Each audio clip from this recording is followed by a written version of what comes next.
Yo, people, what's going on? Welcome back to the channel. Welcome back to the Mandem Talk. We are live. Hope everybody's doing well. Hope everybody's doing good. Make sure you hit the like button straight away. Make sure you subscribe to the channel as well. Big up the Mandem. We got Rants in the building. Rants, how you doing, broski? All good, man. Big up the panel, man. Big up the chat.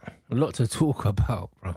Yeah, definitely. Talk about, man, 100%, man. We're gonna get into it. We got man like Coop Baller, who, yes, sir. you know what I mean? You gonna talk today, bro? What are you telling me? We're gonna talk, man. Big up the panel, big up everyone here, man. Big up the chat. Make sure you keep the likes up as well. But yeah, man, exciting. Today is gonna be there's a lot to talk about, a lot to unravel. Yeah, definitely, man. AJ knows ball. How you doing, bro? Bro.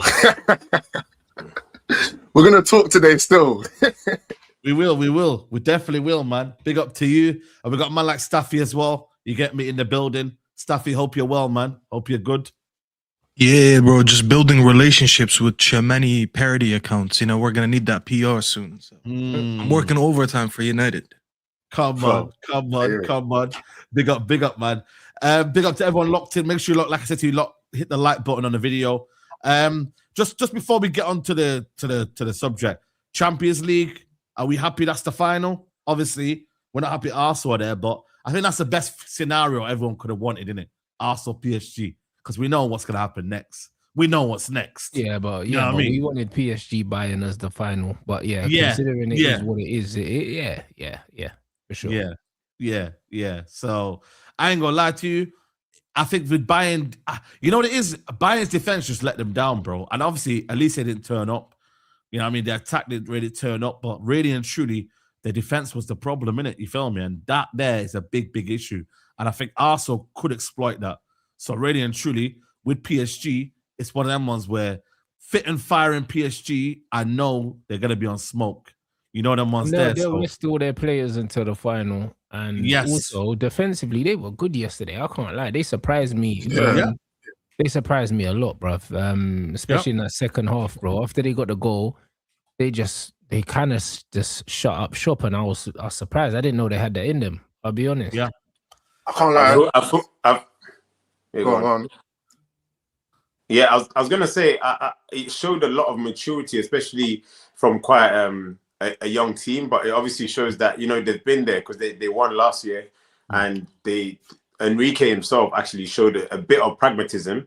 But I think another thing is just like some of the tactics he used. Like if you saw what his goalkeeper was doing, like just kicking the ball out of play to kind of like when Bayern restart the game, their wingers didn't really have that much space in terms of, you know, picking up the ball and running at them. So that's why even on Lise it was a bit harder, you know, this time round. So I think he was really smart, you know, and he surrendered. He controlled the game by surrendering possession in a way. And obviously he kind of went like 4-4-2. So he done a few things to kind of just throw company off, man. And I think that's what happened to, they look confused a bit Bayern they were a bit confused. I can't lie. Even just touching on that, like, normally when you watch PSG, you see Dembele start the press, but it was weird. Like there was times where he was kind of dropping onto one of their midfielders. Like they weren't trying to give them any central progression areas. Not even just that, but normally, especially in the first leg, when PSG attack, it was like all guns blazing. This time, when Mendes goes forward, they were being a bit more cautious. Like Fabian Ruiz would cover that left-hand space. I think if I was an Arsenal fan going into that final, the reason why I'd be even more worried now is because they probably looked at PSG and thought, yeah, they like to attack, but we can get at them. But PSG showed we can attack you and we can defend properly as well. And that's scary. Yeah, I agree. But it's good, though. It just shows you, man, Enrique can play in different ways, innit? Because I did see what you're talking about. Savannah was playing it long, and then they press you in that area. You feel me? So yeah, fair but play. He was actually kicking it. He was actually kicking it out of play so that when they restart the ball, they didn't allow the main players to have the ball. It's smart, bro. Like honestly, it's smart. Yeah, it's smart. Best manager world football. I can't lie to you. I don't think there's anyone that's there. Obviously, people can say Guardiola, but right now, the tactics right now that Enrique's doing, different level, man. So yeah, man, it's gonna be a great final. Make sure you're there, 30th of May. And we are all Allez Paris. You feel me? Elite hate watch, bro. We'll be there. Yeah, we're all gonna be there. We'll definitely we will be there. unite, bro. Yeah. But let's get into this, man, because boy, this is it's a mad story right now. And you know when you just think it's fake, yeah, because like none of the big journalists are out there kind of like promoting it and whatnot. But then when you see Marca report it, and then obviously David Orsi comes out in the end and says, "Yo, it's happened." Basically, Federico Valverde, Tchouameni in a dressing room fight at Real Madrid training ground. Valverde went to hospital with a head injury. Follows altercation 24 hours earlier. Real Madrid expected to take action. And apparently, Tchouameni had apologized, but Valverde didn't accept it. And then they went into the dressing room, and apparently that's where, you know what I mean, man like Tchouameni went into UFC mode and basically sparked him out. Bro, I hear it though. I hear it though. Man apologized. The man just tried to do the bad man thing. I'm not accepting it. All right, cool. So I'm gonna have to knock you out then, innit? You know what I mean? It's gonna be me or you, innit? That's what I hear it. Yo, Saeed, run it back, man. What happened? So what happened? Well, But it's true though. It's me or you at that point. If I apologize to you and you're bringing me the energy, what's that? I said you're talking because you're a boxer. Yeah, but bro, think about it this way, yeah. If me and you get into an altercation on a training ground the day before, yeah, and then I just say, you know what, fuck it, let's squash it, and you say nah, I'm like, all right, cool, all right, we're fighting then. So because I've tried to apologize, you've turned down the apology, so now we have to fight, innit? Like we have to, because how else do you settle it? Facts. It's true. Bro, he tried to shake his hand. Was it like a bad tackle in training? He tried. It stemmed from They something beefed like yesterday, Noureddin, and then today, apparently, Tchouameni, as Ren said, he wanted to squash it. So first thing in the training or whatever, he tried to shake his hand, and he wouldn't shake his hand. And then later in training, I guess he made like a few comments. This is what they're saying, and like basically, Tchouameni just stayed quiet until he couldn't no more, and he just sparked them out. And honestly, those are the most dangerous people. People who stay quiet until they just blow up and they've had enough, these are the most dangerous people. That's good, man. You signed your Madrid exit. Come to Manny. Bro, that's what I'm saying, bro. After a few tense, a few hard tackles. So there you go. So he probably apologized early in the morning. My man just aired him and then probably tried to clamp him a few times in training, innit? Like I said, all right, cool if you're a bad man. See you in the training room. Boom. There you go. It's the South Americans, bro. I always talk about them. They're fake tough men, bro. I'm telling you. What business did you think a Uruguayan had with an African player? Like, bro, you were never gonna win that fight, bro. What are we fucking doing here? It was only one winner. That's why it's the Argentinians. I'm telling you, it's the Argentinians and the Uruguayans, bro. It's always those two. I know that bang hurt as well. I know his body was shaking. And they said he hit his head on a table or something. That's why he went to the hospital. And he probably got a concussion. Bro, it's mad, bro. Listen, fights in training grounds they happen all the time. All the time. But usually it's the manager and the club and the staff they're the players that squash it. You know what I mean? But the fact that it's reached where my guy's gone to hospital, that's next levels. That's next levels. Yeah, but also it shows that there's no control in there, and there isn't because the manager would normally keep that in house. The fact that that's even got out, it tells you that, bro, it's the Wild West there. That's why they're looking at Jose. And then you got this guy here. Look at his video. Look at Mbappe just laughing, yo. Mbappe's laughing. Yeah, bro.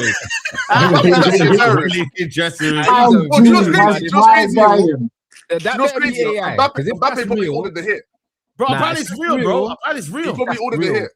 If that's probably real, told he's Tchouaméni a last demon, night, bro. man. I'll be real. I'll be real, you might as well spark him. Yeah, bro. The dictator's like, yo, man, I've come here to, you know what I mean? But I've done my training. I ain't involved. You get me? But Mbappe was blatantly chatting to man during training, saying, you ain't gonna have that, bro. Tell you, bro. He's laughing, thinking, I got the hit done.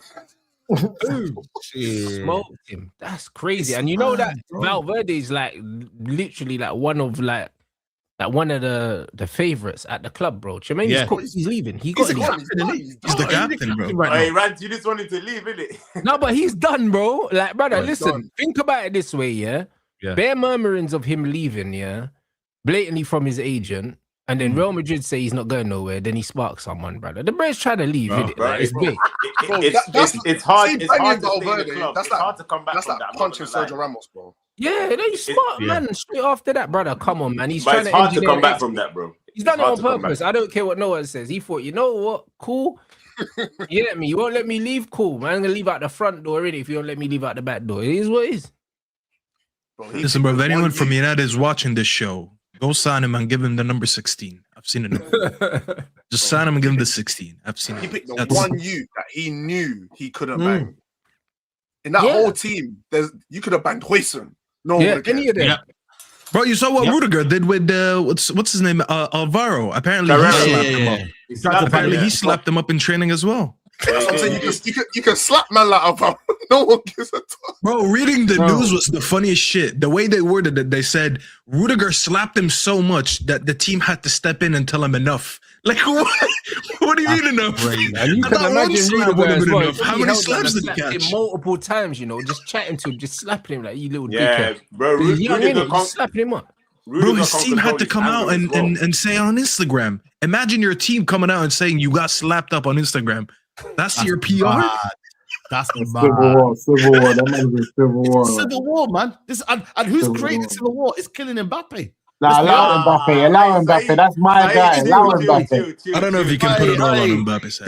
Chill. No, you know what it is, as much as it's easy to blame Mbappe, the fact that all of these things are happening, it just shows you the dressing room is toxic. That's why Mbappe's laughing, because Mbappe's thinking, you lot thought I was mad. You might don't know about Exactly. No, hold on a minute. By the way, big up FaZe, our FaZe, Real Madrid fan. He said 80 million and it's all yours. Brother, we will dictate the price, bro. You know what I mean?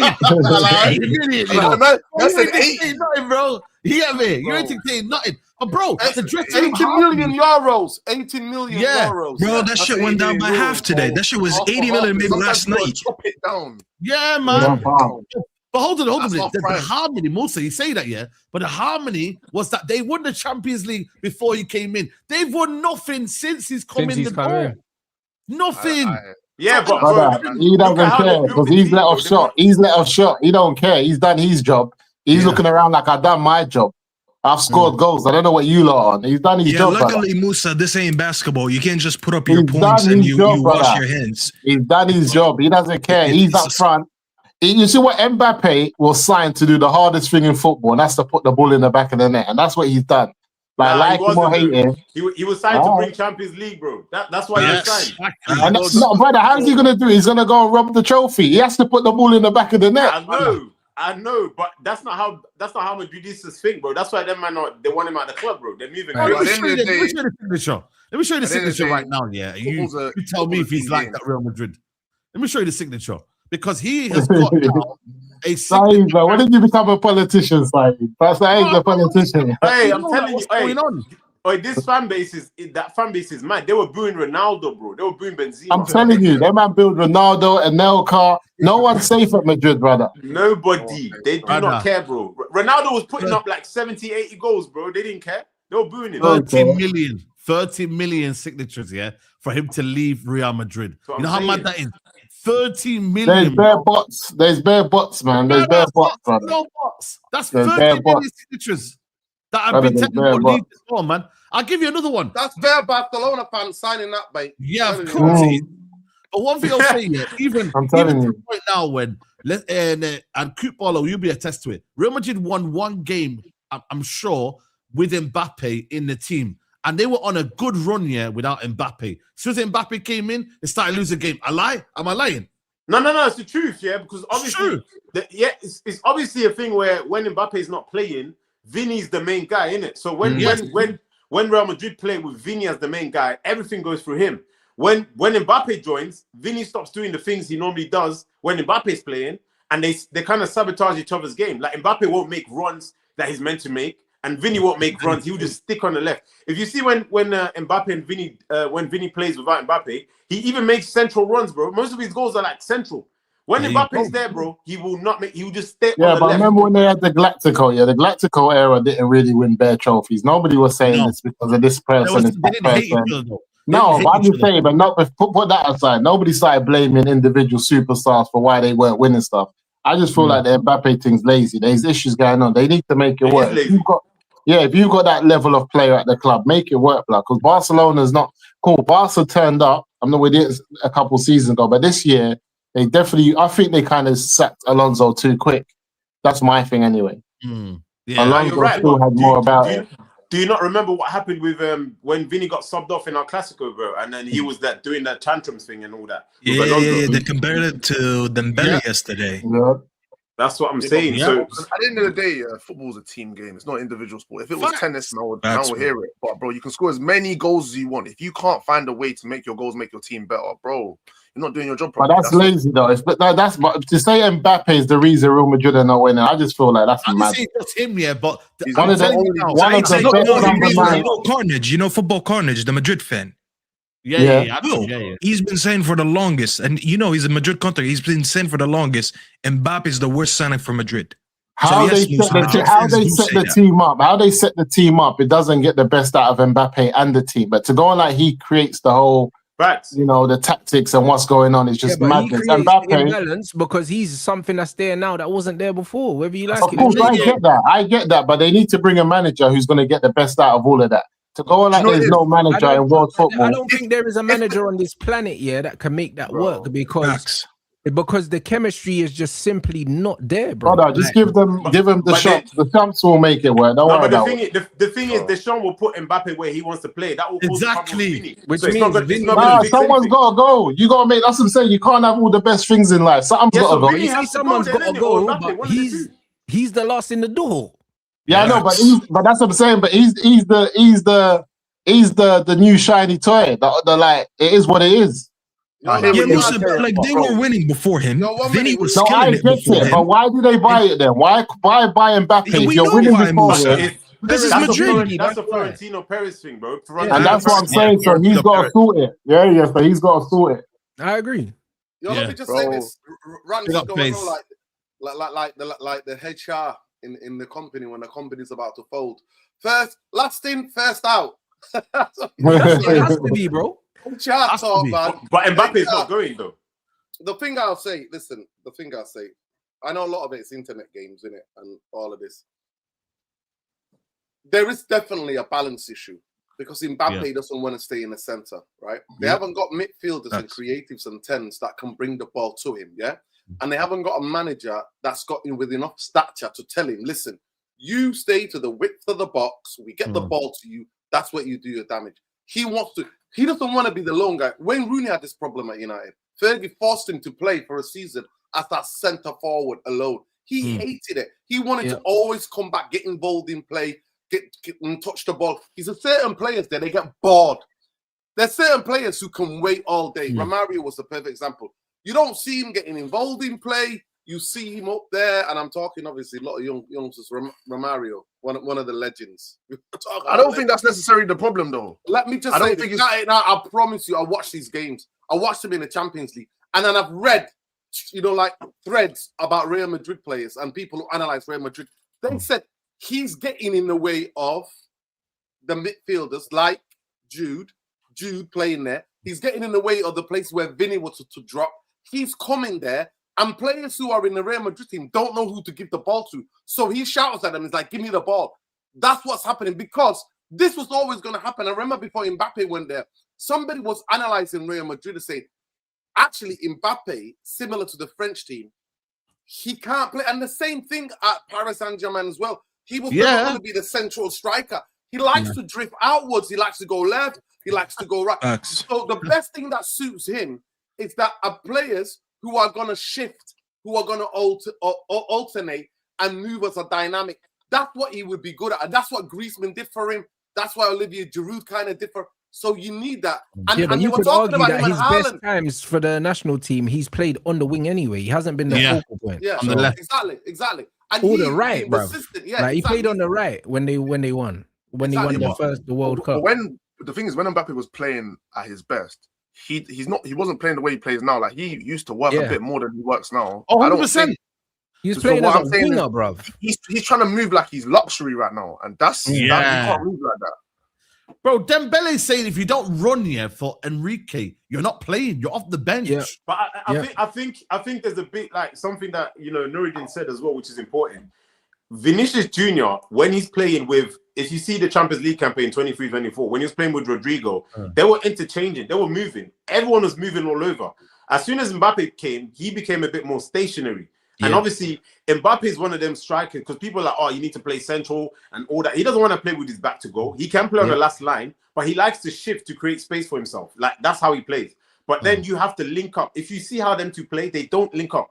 They're not going to play 1-2s and all that. Because if they did that, the problem would have been resolved. Another thing is, I think Mbappe needs to understand, like, where football is going, it's not just about one star man in the team. Like, you can see from the two best teams, we looked at it, Bayern Munich, we've seen PSG, and Dembele, obviously, his mentality changed, where everybody has to kind of do a job for the team if you want to maximize that team's potential. So when Mbappe is playing, it's not that, people are saying, you need to track back and all that, which he does. We've seen it against Bayern. He will do it sometimes. But it's about where the team is on the pitch. Are you prepared to do what the team needs at that moment? If they're telling you to press high, bro, do the 5-10 yards and press high, win the ball back for us, and we can score. But with him playing central, it provides that imbalance, because then Real Madrid as well, if you notice, they don't really have a right winger. So you're not doing somebody else's job. So somebody else has to do your job, and then it becomes imbalanced. And then when they win the ball back, it's the same thing. He keeps, like Nuridin said, he drops into a space where somebody else should be occupying that space. But he just like, give me the ball. But they don't want to give you the ball. They want to give it to Vinny because he's in space. So it's just too much imbalance and a lot of ego as well. So it's just crazy. This is the point. Like, that's why when man are saying he's scoring goals, brother, he's eating, and everyone else is starving, bro. And this is exactly why I didn't want CR7 to return to United. I told you, man, the same thing would happen. That's what happened. He scored 17 goals and everyone else stopped scoring, bro. And we got worse. You know what? That's what happened. I'll say it. And this is why, even though everybody was up Rude's backside, come on, Marcel. Yes, at the same time, I was saying I didn't enjoy watching Rude van Nistelrooy, even though he's one of the greatest strikers ever. Because you know why? The whole team worked for him. The whole team worked for him. When we got Louis Saha and Rooney, oh my God, we balled out. Everybody got the ball. We were much better team. When you have one person, you're only doing the whole thing for. And that's why even back in when I was a kid, everybody's linking us to Shearer. I never wanted Shearer because I knew Blackburn and Newcastle, both of them, our whole team works to set the strike. Get around Shearer scoring goals. Mate, not having that. The whole balance will always the team should be geared around 5 or 6 players in the team. Yeah. 5 or 6, not just one individual. 100%. And that's one of the reasons why Hendricks going out alone, because really and truly, Hendricks was the guy that they brought in as a poster boy. And now he's out scoring goals for Lyon. But then where can you fit him in to that team? Where can you fit him in? So Saeed around here in Manchester, we don't call him Hendrick, we call him Bobby Jr. Bobby Charlton. Bobby Charlton. Illuminado. You know. Yeah, see if he wants to come to United too, bro. I mean, go get that kid, bro. Yeah, I take him on a heartbeat. Bro, he's a superstar, man. He's such a good player. Is this about Mbappe? Is this about Mbappe? Yeah, we're just talking about Mbappe, the Tchouaméni situation. Just quickly, I big up everyone firstly. I don't know if I can say anything. Rance, have you spoken about what you put in the group chat about the business you're taking care of in a couple of weeks or in a week or so? No, not yet. Okay, so I ain't gonna mention that, but I do want to be involved. I need to go. I want to watch that. So I'm waiting for you to drop that. Okay. But so that's yeah. But then just on Mbappe quickly, I think this is the only club that can really host Mbappe the way that he is in this current form and like how he's kind of like. Now, we were talking about getting Hendrick in, not Mbappe, but we were talking about the Mbappe situation. Yeah, but I don't know, bruv, he's toxic, like, man. No, I agree. I agree he's toxic. I'm not going to doubt that, but just... but he still want him. It's not even that I want him, Rance, because, like what I think Nuridin's kind of speaking to, like, he's one of those players where he's very toxic, but he's world-class, and I think, Musa was kind of saying, look, the guy bags goals at the end of the day. That's just the underlying statement that you cannot deny about this player. But, and when I think to Rashford and how Tenor kind of geared the system towards this, it being, goal-centric around Rashford, Mbappe we can put Mbappe on the left, which is where he actually wants to play. It's just that he might kill the rest of the team. And then maybe you can't even have a Bruno in that team because Bruno moves about too much. You need... the rest of the players to really defend to allow Mbappe to kind of just walk around the pitch. Not saying that I want Mbappe again, just as a caveat to that. And I don't think we should have him in the team. I agree with Nuridin. You need 11 players that can attack and 11 players that can defend. So for me, Mbappe shouldn't be, but that's the only place. I think he should go Liverpool, blood, and drag them even further down. That's what I think. Wherever he goes, It's wherever he goes, though. You're right, Rance. Wherever he goes, he's going to drag that team down because he doesn't seem like a team Marcel, kind of player. To add to that, Bruno might make a movie with Mbappe still. To be honest, I don't think it's a thing of him dragging the team down. He's just one of them players here where you have to build that team around him. If you want that football's gone past building the team around anyone now, bro. We're seeing the last one was Messi. The last one was Messi. But what I'm trying to say is that's why I said earlier, if you are going to, he has to change his mentality because he's not understanding that football's going in this direction and he's still trying to go in that direction. But if you want him to be the star man and if you want him to shine, he's always going to score goals, but it doesn't mean like he's necessarily shining. But if you want him to shine, you have to build the team around him. And Deschamps, obviously, if you watch France from like 2018, he did that pretty much early. Like he stacked that midfield, had a lot of defensive players in there, not really nice players to watch in there. Had Griezmann doing the hovering thing and had Mbappe just, bro, you cheat on that side. You don't always have to defend. You know, we're going to give you the ball anyway, whatever.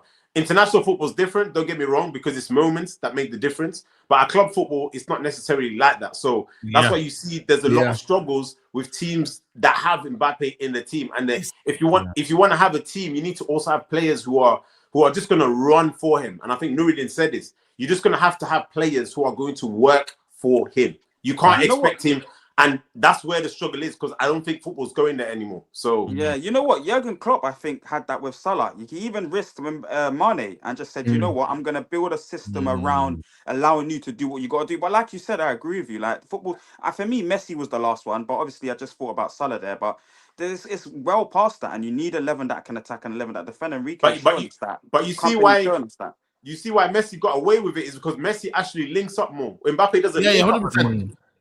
Messi links up more, but just going back to the Tchouaméni thing. Yeah, for me, this is a perfect opportunity for Man United to now strike while the iron's hot. Now it is. Noureddin, it's not in favor of Tchouaméni at United. I get it. We'll get your point, but for me, it's like what better moment now to seize upon the chaos that's going on right now. Talk to Tchouaméni early. Apparently, they're giving him a discipline. He might not play. United have been in his era already, bruv. I'll be honest. Yeah. I reckon as well. So it's like now he might not play for the rest of the season, which is only 3 or 4 games. They might just ban him and say, "Yo, listen, you man, you're not playing for the rest of the season." So if United if that's possible, now strike now, get it done. The fee might even be less now because they've been thinking, you know what, man, get the hell out of the door. You know what I'm saying to you? So I think this is the best time for Man United to go and get Tchouaméni, bro. Like that's the perfect number 6 for Man United. Get him in there, and then that's the first signing through the door. Simple as that. First signing through the door. Do you think we're gonna delay, guys? Is this whole summer? Is it on the board? Like they have to make the business done quick because it's a World Cup year. I think we've all been like seeing this coming to a fore. Like we knew it's a World Cup year from how long ago? We know it's gonna be a short period of time. They need to do the business now. Yeah, I think we will do. I think they definitely need to know that as well. That's the main thing. But I think what's helped is getting the Champions League in early. Because had we not got the Champions League in early, you can't really prepare too much. But we've got Champions League confirmed. So that should be a basis for Man United to be like, yo, get the business done early and get the players in that's required. Because according to Ben Jacobs, we already approached Tchouaméni's camp. So there you go. He's already okay. I got ultimatum. Tchouaméni or Baleba. I know Ryan's going to say both. Tchouaméni. Don't. If you had a choice. Tchouaméni. Yeah, Tchouaméni. 100%, man. Baleba's good, but he doesn't solve our problems. Yeah, but Baleba covers more ground, though. Cover more ground height, man. What about control? I'll be honest, I feel like it's easier to find a Baleba than it is to find a Tchouaméni. Especially with the level of experience. Yeah, going into the Champions League. We need a specialist. I don't know about midfielder, bruv. That's what we need. Someone that's going to. In no world is Baleba better than Tchouaméni as a footballer. Let's not even do that. You know what it is as well? Camavinga's better than Tchouaméni, mate. I'll tell you that for free. Yeah, but you know what? That's French Mason Mount, bro. Man's not on that. Man's not on French Mason Mount. Casemiro doesn't cover that much ground. No, but I'm just talking about, we're talking about trying to find in the right spaces. Casemiro don't cover that much ground. He's just showing up in the right spaces. Casemiro's not playing that. Yeah, but Casemiro's not playing that role that you're asking Tchouaméni to play. That's what Kobe Mainoo's doing right now. Yeah, but also go ask any Madrid fan who they think That's is why better. you're seeing, because Casemiro's in the 8. That's why you're seeing after every game who's covered the most ground. Tchouaméni's as mobile, if not more mobile than Kobe, and Kobe's doing a decent job there, bruv. That's it. He's done a decent job, but he's the one that's been covering the most ground game after game. You look at the stats, it's Kobe mainly. No one's covering more ground. Yeah, no, you're right. And Tchouaméni can do that. Do you know what I'm saying? So it's one of them ones. I don't think if we bring in Beleba, which I'm cool with, but he's not the 6, bro. Even if you bring in Beleba, you still need to bring in a 6. Bro, he's just mobile. The thing about Beleba, if you look at what he's done for Brighton, and you look at his defensive attributes for them, even this season, because this season he's been scared to attack more and to kind of drive through the midfield. So if you look at the work that he's done well this season, it's been the defensive attributes. Like when it comes to defending and also being able to attack, I just feel like it's very easy to forget what we're dealing with here based on the season that he's had. But even now, if you just look at the good games, the games that he's played well in, the game against Liverpool, the game against Chelsea, or the last one against Newcastle, his defensive attributes are very good, man. I just feel like once you know the league, innit? And Kobe, for me, is going to be taking Cass's position. I don't see anyone else coming in to do what Cass is doing right now other than Kobe. And we saw that from Kobe scoring the goal. The thing is, people think, like, remember, not long ago, nobody wanted to see Kobe anywhere near the 6, Nobody wanted to see him nowhere near it. Now Saeed's talking about the conductor, but you didn't want to see this guy nowhere near the 6. The problem is, though, I think people need to realize here, doing a job now versus doing what Kobe wants to do are two different things. Kobe's doing a job because he's just an intelligent footballer. So he can actually get the ball from the 6. But having him there, I think, restricts him. He wants to get the ball, he wants to advance. But he's a goal-scoring 8. He can do the 8 and score goals. Like, you think Kobe in a good team can't score you like 8-9 goals in a season? Is that what you're thinking? Well, he can, but this is why we need a sitter. Yeah. Yeah, we need a sitter. Yeah, we do need a sitter. We do need a sitter. Yeah. Tchouaméni can sit and he can pass the ball. You don't have enough passes in this. But Tchouaméni as well does go injured in the season. He does have his moments where he's out the team. So who are you going to get in? Like, okay, Tchouaméni's not playing. Who's the second midfielder coming in? Well, I mean, we're going to sign multiple midfielders in the summer. He's been fit for most of this season and last season. Exactly. His injury record is overstated, man. No, but you're talking about injuries, but you just said Camavinga. Camavinga spends more time. No, I just said he's a better player. I didn't tell you to get him. I just said he's a better player. That's very debatable. What do you mean by better player? Which means more technical, because he's not a better 6. Yeah, he's a better player. When Camavinga was playing left back, defend. Remember the season when he was like their best player? And he was the Champions League man of the match against Liverpool. In that season, no, but I'm just saying, in that season, he played centre back, left back. Like 3 years ago. No, but that's still the levels. I'm just telling you, like, it's who it is. Form is temporary. Like the reality is, when these guys are on their best form, the best form that I've seen Camavinga in, and he was so important to Real Madrid, I haven't seen Tchouaméni hit those heights. There was a point when I haven't seen him hit those heights. Camavinga's a better footballer. Like, of course. I don't know. Yeah, like. Are you saying he's better technically? Because, bro, if you're talking about as a natural footballer, of course he's better than Tchouaméni. The guy's unbelievable. Just like as a midfielder, if you need a midfielder that can do everything, that can tackle, get the ball off the back, drive it through the midfield, then he's your man to get. I just feel like this number 6 position has changed. It's not the number 6 position we used to think it is. I think finding someone who's just going to sit there, other than an Adam Wharton, I don't really see anyone who's a specialist in this type of position, if I'm honest with you. I'm just looking at relationships. Adam Wharton don't sit there. Adam Wharton goes forward.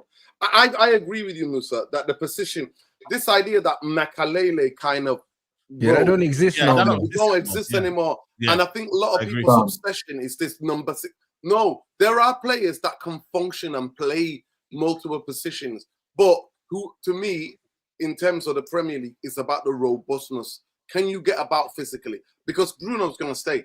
If Bruno was gone, I would happy to get Tchouaméni and we play 3 in midfield. And if he's the deeper of the 3, then I don't mind, right? But we're not going to get rid of Bruno. It's not going to happen. We're going to keep Bruno, right? Even though people are talking about Mbappe being detrimental to the development of the team, Bruno is, regardless of what the stats say, because he is we will play. He's a liability. He's a liability. And a lot of people can come for me, but you don't watch football as deep as me, so you can come with your Bruno bootlicking, no problem, right? You can come with your Bruno bootlicking. The point is that he is the positionally indisciplined. He doesn't hold position. He does one headless. That's why we look so empty at times in midfield. But put that aside, for me, I think if the World Cup, if what Saeed is saying, that you get it done right there and then maybe. But I don't want negotiating with, you know how they negotiate in EOS. It fucking takes months and months, right? I don't want a guy who's going to the World Cup and then he comes in later. No. It's not just Ineos, bruv. Real Madrid, bro. Fuck, bruv. They'll let man go at the last minute. Yeah, they will. They don't give a shit. Especially with Mourinho as well coming in. You have to find out if Mourinho rates him or not. Mourinho might want to keep him. So I wouldn't. Listen, I'll put a player to you that I've been researching lately a lot. Alex Scott, he gets around the football. He's persistent. I'm telling you, I've watched him. I watched Bournemouth all games. Okay, but for how much? For how much? Yeah, it's going to cost about 50-something million. What, as in that's your number one? No. Oh, okay. Number 3, Alex Scott can roll through. Yeah. I'm telling you, not number 1. I'm telling you, he's a player that Manchester United should not miss out on. Who's your number 1? Because Elliot Anderson is not coming. The guy that I want is Elliot Anderson. Elliot Anderson's not coming. We're not signing Elliot Anderson. I agree. We're not. Alex Scott, Tonali. I would also like Tonali. I've been watching Tonali. I've been doing research on Tonali. But to me, Alex Scott is the guy that's underrated. I watch Bournemouth. So I'll tell you, I watch Bournemouth every game they play. I try to find the highlight and I watch them. And I've been watching him even since the Bristol. Seriously, I got one of my good friends who went to uni who's a Bristol City fan. He's like, yo, we got this midfielder. I know United, you're looking for midfield. Because I'm always fucking talking about midfielders and how this club neglects the midfield. We need to sign 3. Alex Scott, for me, on and off the ball, is way better than João Gomez. Way better. I'm not even fucking close. And I'm not just saying that. Go on, watch him, and then talk to me. On the ball, for an English guy, he's press resistant. He gets out of places and I'm like, how the hell do you get out of that? No, of course he's played in the system. Sorry? Tonali, Alex Scott, and Tonali, Alex Scott, and I don't know the other one. Who's your 3? The one that I wanted was Elliot Anderson, innit? I wanted him, but I'm not gonna get him. So to me, Tonali, Alex Scott, and you know what? I'll take a punt on Sangara because some of the things he's putting up for a kid. No. That's it. Listen, Sangara. No, I'm not talking. What are you talking, Saeed? Have you heard what I said? No, I don't. I don't want to be part of this clip. I don't want to be part of this clip. Oh, the one from Reds. Oh, sorry. What are you talking about? No, you're not talking about you, man. What you, man? Sangari, the other one, Lons. That's what I was telling you, man. I'm talking about. Have you seen it? Have you seen the stats? I've watched Sangari. I'm not gonna lie to you. Are you talking about the Sangari? Yes, for fuck's sake. I'm not talking about the guy who's holding bench from Nottingham Forest. Yeah, Sangari. I've not watched it. Yeah, I was a little bit scared. I can't lie. Yeah. He was talking about still. My heart skipped like twice.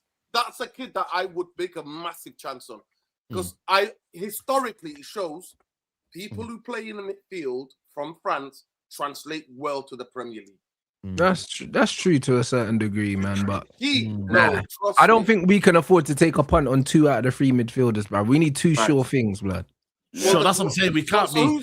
Okay, so tell me who's your sure thing in the Premier League other than Elliot Anderson? Bruno Guimaraes. You've got Baleba there. You've got Wharton. You've got Tonali. Do you know what I mean? So get 2 of them free, blood, if you're not getting Tchouaméni, bro. I would happily get Tchouaméni and Baleba, Tchouaméni and Wharton, no problems. Yeah, Wharton's up there as well. But for me, guys, I don't know why we're not doing it. I've got a bit of breaking news for you. I don't know if you keep an eye what your club Liverpool out, the PR they put out. But they said he's too similar to Kobe Mainoo. Yeah, but man's heard that rubbish. But bro, let's wait and see. Absolute bullshit. It's the biggest bullshit ever. Every journalist that United briefed told him that, and that's bullshit. Kobe and Wharton are not even close players. They're not even similar players. Yeah, totally different players. They're totally different type of players. Yeah, Kobe's box to box. To me, the Baleba thing is simple. The Baleba thing is simple. Brighton think they can hoodwink anybody, and they think they're gonna try to get they can't. Million. No, and you know they're gonna drag it out. You know they're gonna drag it out. They're gonna drag it out. So what I'm saying to you is what we can get now. What can we get now to go to the preseason? We're not involved in the World Cup because trust me, most of you on here want Carrick. And the daggers will be out. You won't be able to shut me up, Saeed. Trust me, I'll find wherever you live in, I'll be there and I'll come set. What do you mean wherever he lives? You've been in his house like a million times already. I'm telling you. Because I'm leaving out, I'm trying to run away from this guy. But yeah. Oh. So you're not telling him where you're going? I'm trying to help your boy Carrick. Don't worry, Nerden. Don't worry. You're good, yeah. Everything good, fam. We'll be defending him all season, Nerden. Don't worry. What about Bruno Guimaraes? I like Bruno Guimaraes. I don't know why he's available. We're not gonna get Tonali and him, Marcel. Let's be real. No. That's too much. But I think Tonali's gone Arsenal. For sure. I mean, if you're talking about one of them, yeah, I agree with you. I don't think we'll be able to pull out both. I'm surprised that still no one mentioned him, even though we talked about him a lot before. Lamine Camara, bro. It is. Like he's been such an obvious signing for a minute now. Lamine Camara from Monaco. Again, from Monaco, French league. Yeah, he's good. The Senegalese. He's a good player. Great player. I think not better than Sangara, bro. He's not better than my boy Sangara. I think for me, people need to realize. I haven't watched a lot of Sangara, so I'm not even gonna. We cannot this summer make risks, guys. We have to make the signings that make sense, that propel us from where we are now to a serious situation that help us in the Champions League. That 7, 8 out of 10 every week. Mandem. Yeah. I'm not here for Sangare. Yo, man, have you seen what he's about on Y Scout? I'm not here for this, bro. I need to know, is he going to play well from the start? Because you know what the promise is like. Lenny Euro, apparently people want him sold. So it's like we can't allow a guy to come in and be like, oh, you know what? But he did well at Monaco. I'm like, brother, Premier League. But the French league has a very good hit rate. Let's be honest. It does. It's the best league to buy talent from. Listen, Saeed, Manchester United are not going to go and get Tonali. Have you seen how much his agent fees are going to be? His agent, why do you think his agent's been shopping him around? His agent wants at least 20 million. Who are we getting? You keep saying Tonali's not happening. He said Anderson's. Who's coming in? Anderson's not happening. That's what I'm trying to say to you. I'm looking for alternatives. You just said your player is Tonali. Of course I would want Tonali because we're not getting Elliot Anderson. But Tonali's agent fees, go and look it up what his agent is asking.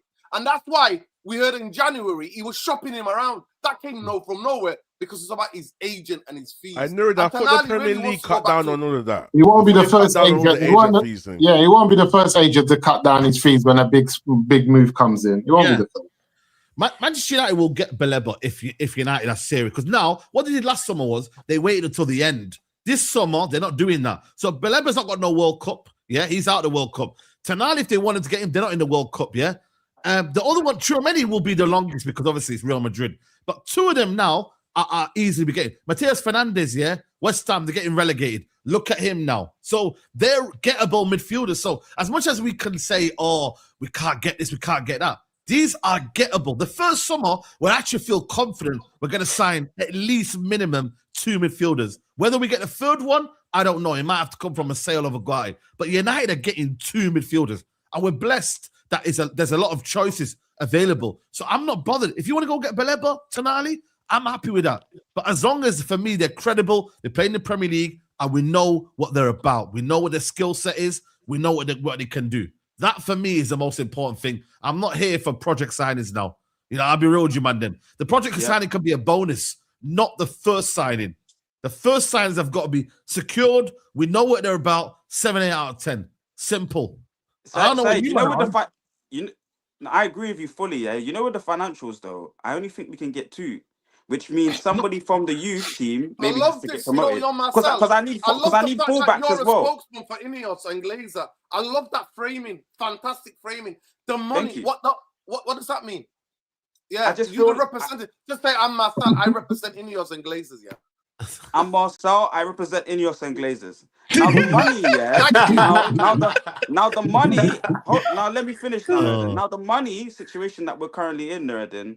I feel like the budget. I don't feel like we're going over. Let's say Nuruddin and everyone, 300 million. So you're gonna spend big on your 2 midfielders, and then we need fullbacks as well, Nuruddin. I'm not seeing us buy 3 top midfield. I'm seeing us promote maybe Jim Thwaites.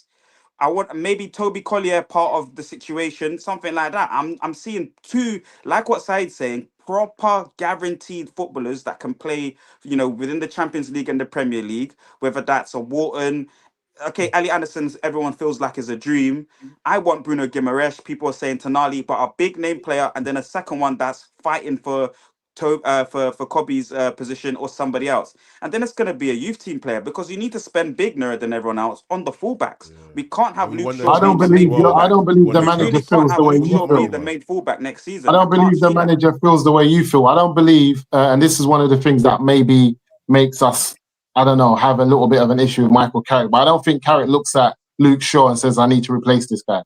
I don't believe that. The noise around the left backs has been getting louder and louder and louder, bro. I don't believe so. Trust me, I believe Luke Shaw, especially the fact that he's played every game this season. I think he's going to be one of Carrick's trusted lieutenants. And then Delow's Delow. Yeah, you guys might think what you want, but remember what I told you? I'm always out here seeing these man. I can see it. Yeah, and I'm telling you, everyone has their trusted little. You know what it is? Carrick, you can't think Carrick's perfect. We're not going to agree with everything that Carrick does. And one of these things I think is going to be the fullbacks. I think Delow is going to be someone I think he thinks is up for the job.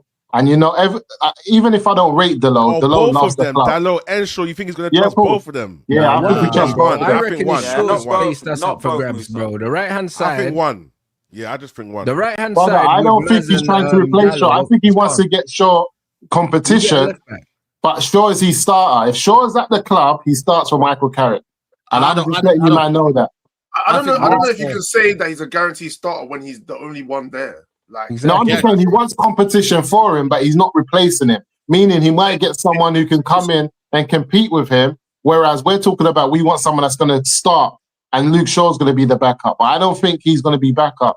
I think we go and get someone in. And how did you come to that conclusion? Because you see, when you look at the fact that for me, obviously, because he's played every game this season, and that English thing that Carrick's got going on with these type of players, I just thought, even the way he talks about Mason Mount, when he talks about, you know, his position at the club, how he sees him, Carrick talks nice about all the players. But what I'm saying is this, Mandem, as much as we all like him as a manager, what he's doing, there's going to be things we're going to disagree with. And I think one of them is going to be the left back. Nice, and he don't play him, so I don't care. You know them ones like because he's been injured. But when he's not been injured, he's been one of the first people that he does bring on. But trust me, remember I told you. Remember I told you Luke Shaw's not going anywhere and he's starting for Carrick. Remember I told you. He's definitely not going anywhere. Who else was meant to start? That's the point. We saw that one game. Name your left back that you think comes in.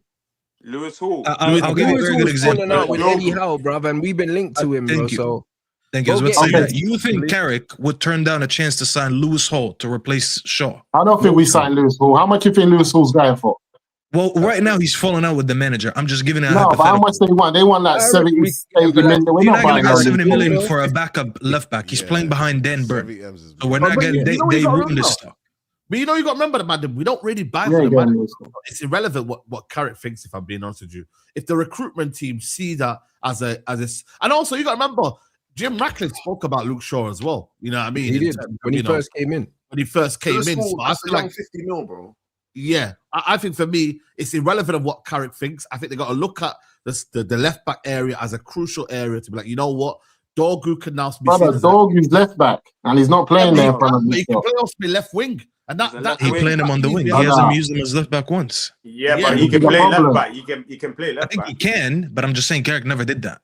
Yeah, that's the problem. Sees him as a winger, bro. That's what it looks like. He's a backup winger. He's a backup winger when Kunde's not playing well. But the thing is, he's not really had the chance to play much as a left back anyway. No, he hasn't. He hasn't, and he's good. That's because the stability. What Michael Carrick has done well though is he's actually just had a stable back line. Yeah, the odd time he might bring Mazraoui in, but you also, if I'm being honest with you, he's had a stable team as a whole, blood. He hasn't changed anything other than bringing in Sesko. Yeah, and that's it. Everything's been the same. Apart from injuries, he's played the same 11, bro. He's just gone for a stable 11 that he sees, and he's just getting results because he needs to get Champions League football. Next season, we'll see rotation. We're in more competition. We'll see I think if we get a winger, Dorgu will go to left back. Dorgu will be a good left back, I think. I think he'll still play wing. You think so? He plays well internationally. I think he looks at him as a winger. I think he might. The first 2 games he played there. I think he'll play left back as an auxiliary left back, or if we're chasing the game, he might say, "Yo, go left back and help us attack." But I think he'll see him as a winger first. But we're gonna need everyone. Listen, I'm fully against Luke Shaw being out of the football club. You know what I mean? I don't know if you've seen his video today. He's all crying about, you know what I mean, this time of Man United, yeah. But the odd game here and there, I don't mind Luke Shaw. You know what I mean? You know when you need to shore a game out. Or I don't want to see him at all. I don't mind. Again, you can laugh all you want, yeah. But there's odd games where you can just slot in a Luke Shaw. And he needs to be gone, bro. He needs to be gone, bro. He needs to be gone. Him and Maguire need to be gone, bro. You can go, yeah. But I'm not saying, and what I'm trying to say is the odd game here and there, I don't mind because he's staying anyway. That's Maguire, man. It can't be both. It can't be Maguire and Shaw. That's not. Why not? This is why we're in trouble, bro. This is why we're in turmoil. These men have to go, brother. We never move forward. We never move forward. This is what. The odd game. No, brother. This is why Norridin always says the Glazers. Chelsea are in fucking turmoil. The team that everyone was saying was doing all this good business and bringing in all these players, they're shit. We do move on. We do move on. You have to look at who we've moved on from. Man's forgetting, but there was a time we thought Rashford would never go. There was a time we thought Sancho would never go. That's what I'm saying. I think everything's just Rashford back. And you're telling me that I ain't got no issues with Rashford coming back. What can you say out loud? You see? You're telling me about Shaw. Look at the double standards here. Look at the double standards. Yeah. Well, so you man. No, but you know what it is? The reason why I think the Rashford thing's different because I feel like you actually have to hear me out. Do you know what I'm saying? I hear you out. I'm not going to fight for it. Do you know what I'm saying? I don't actually care like that. But let's say he was to come back. I think you need to understand that we've got better players in that position now in terms of like Acuna, this and that.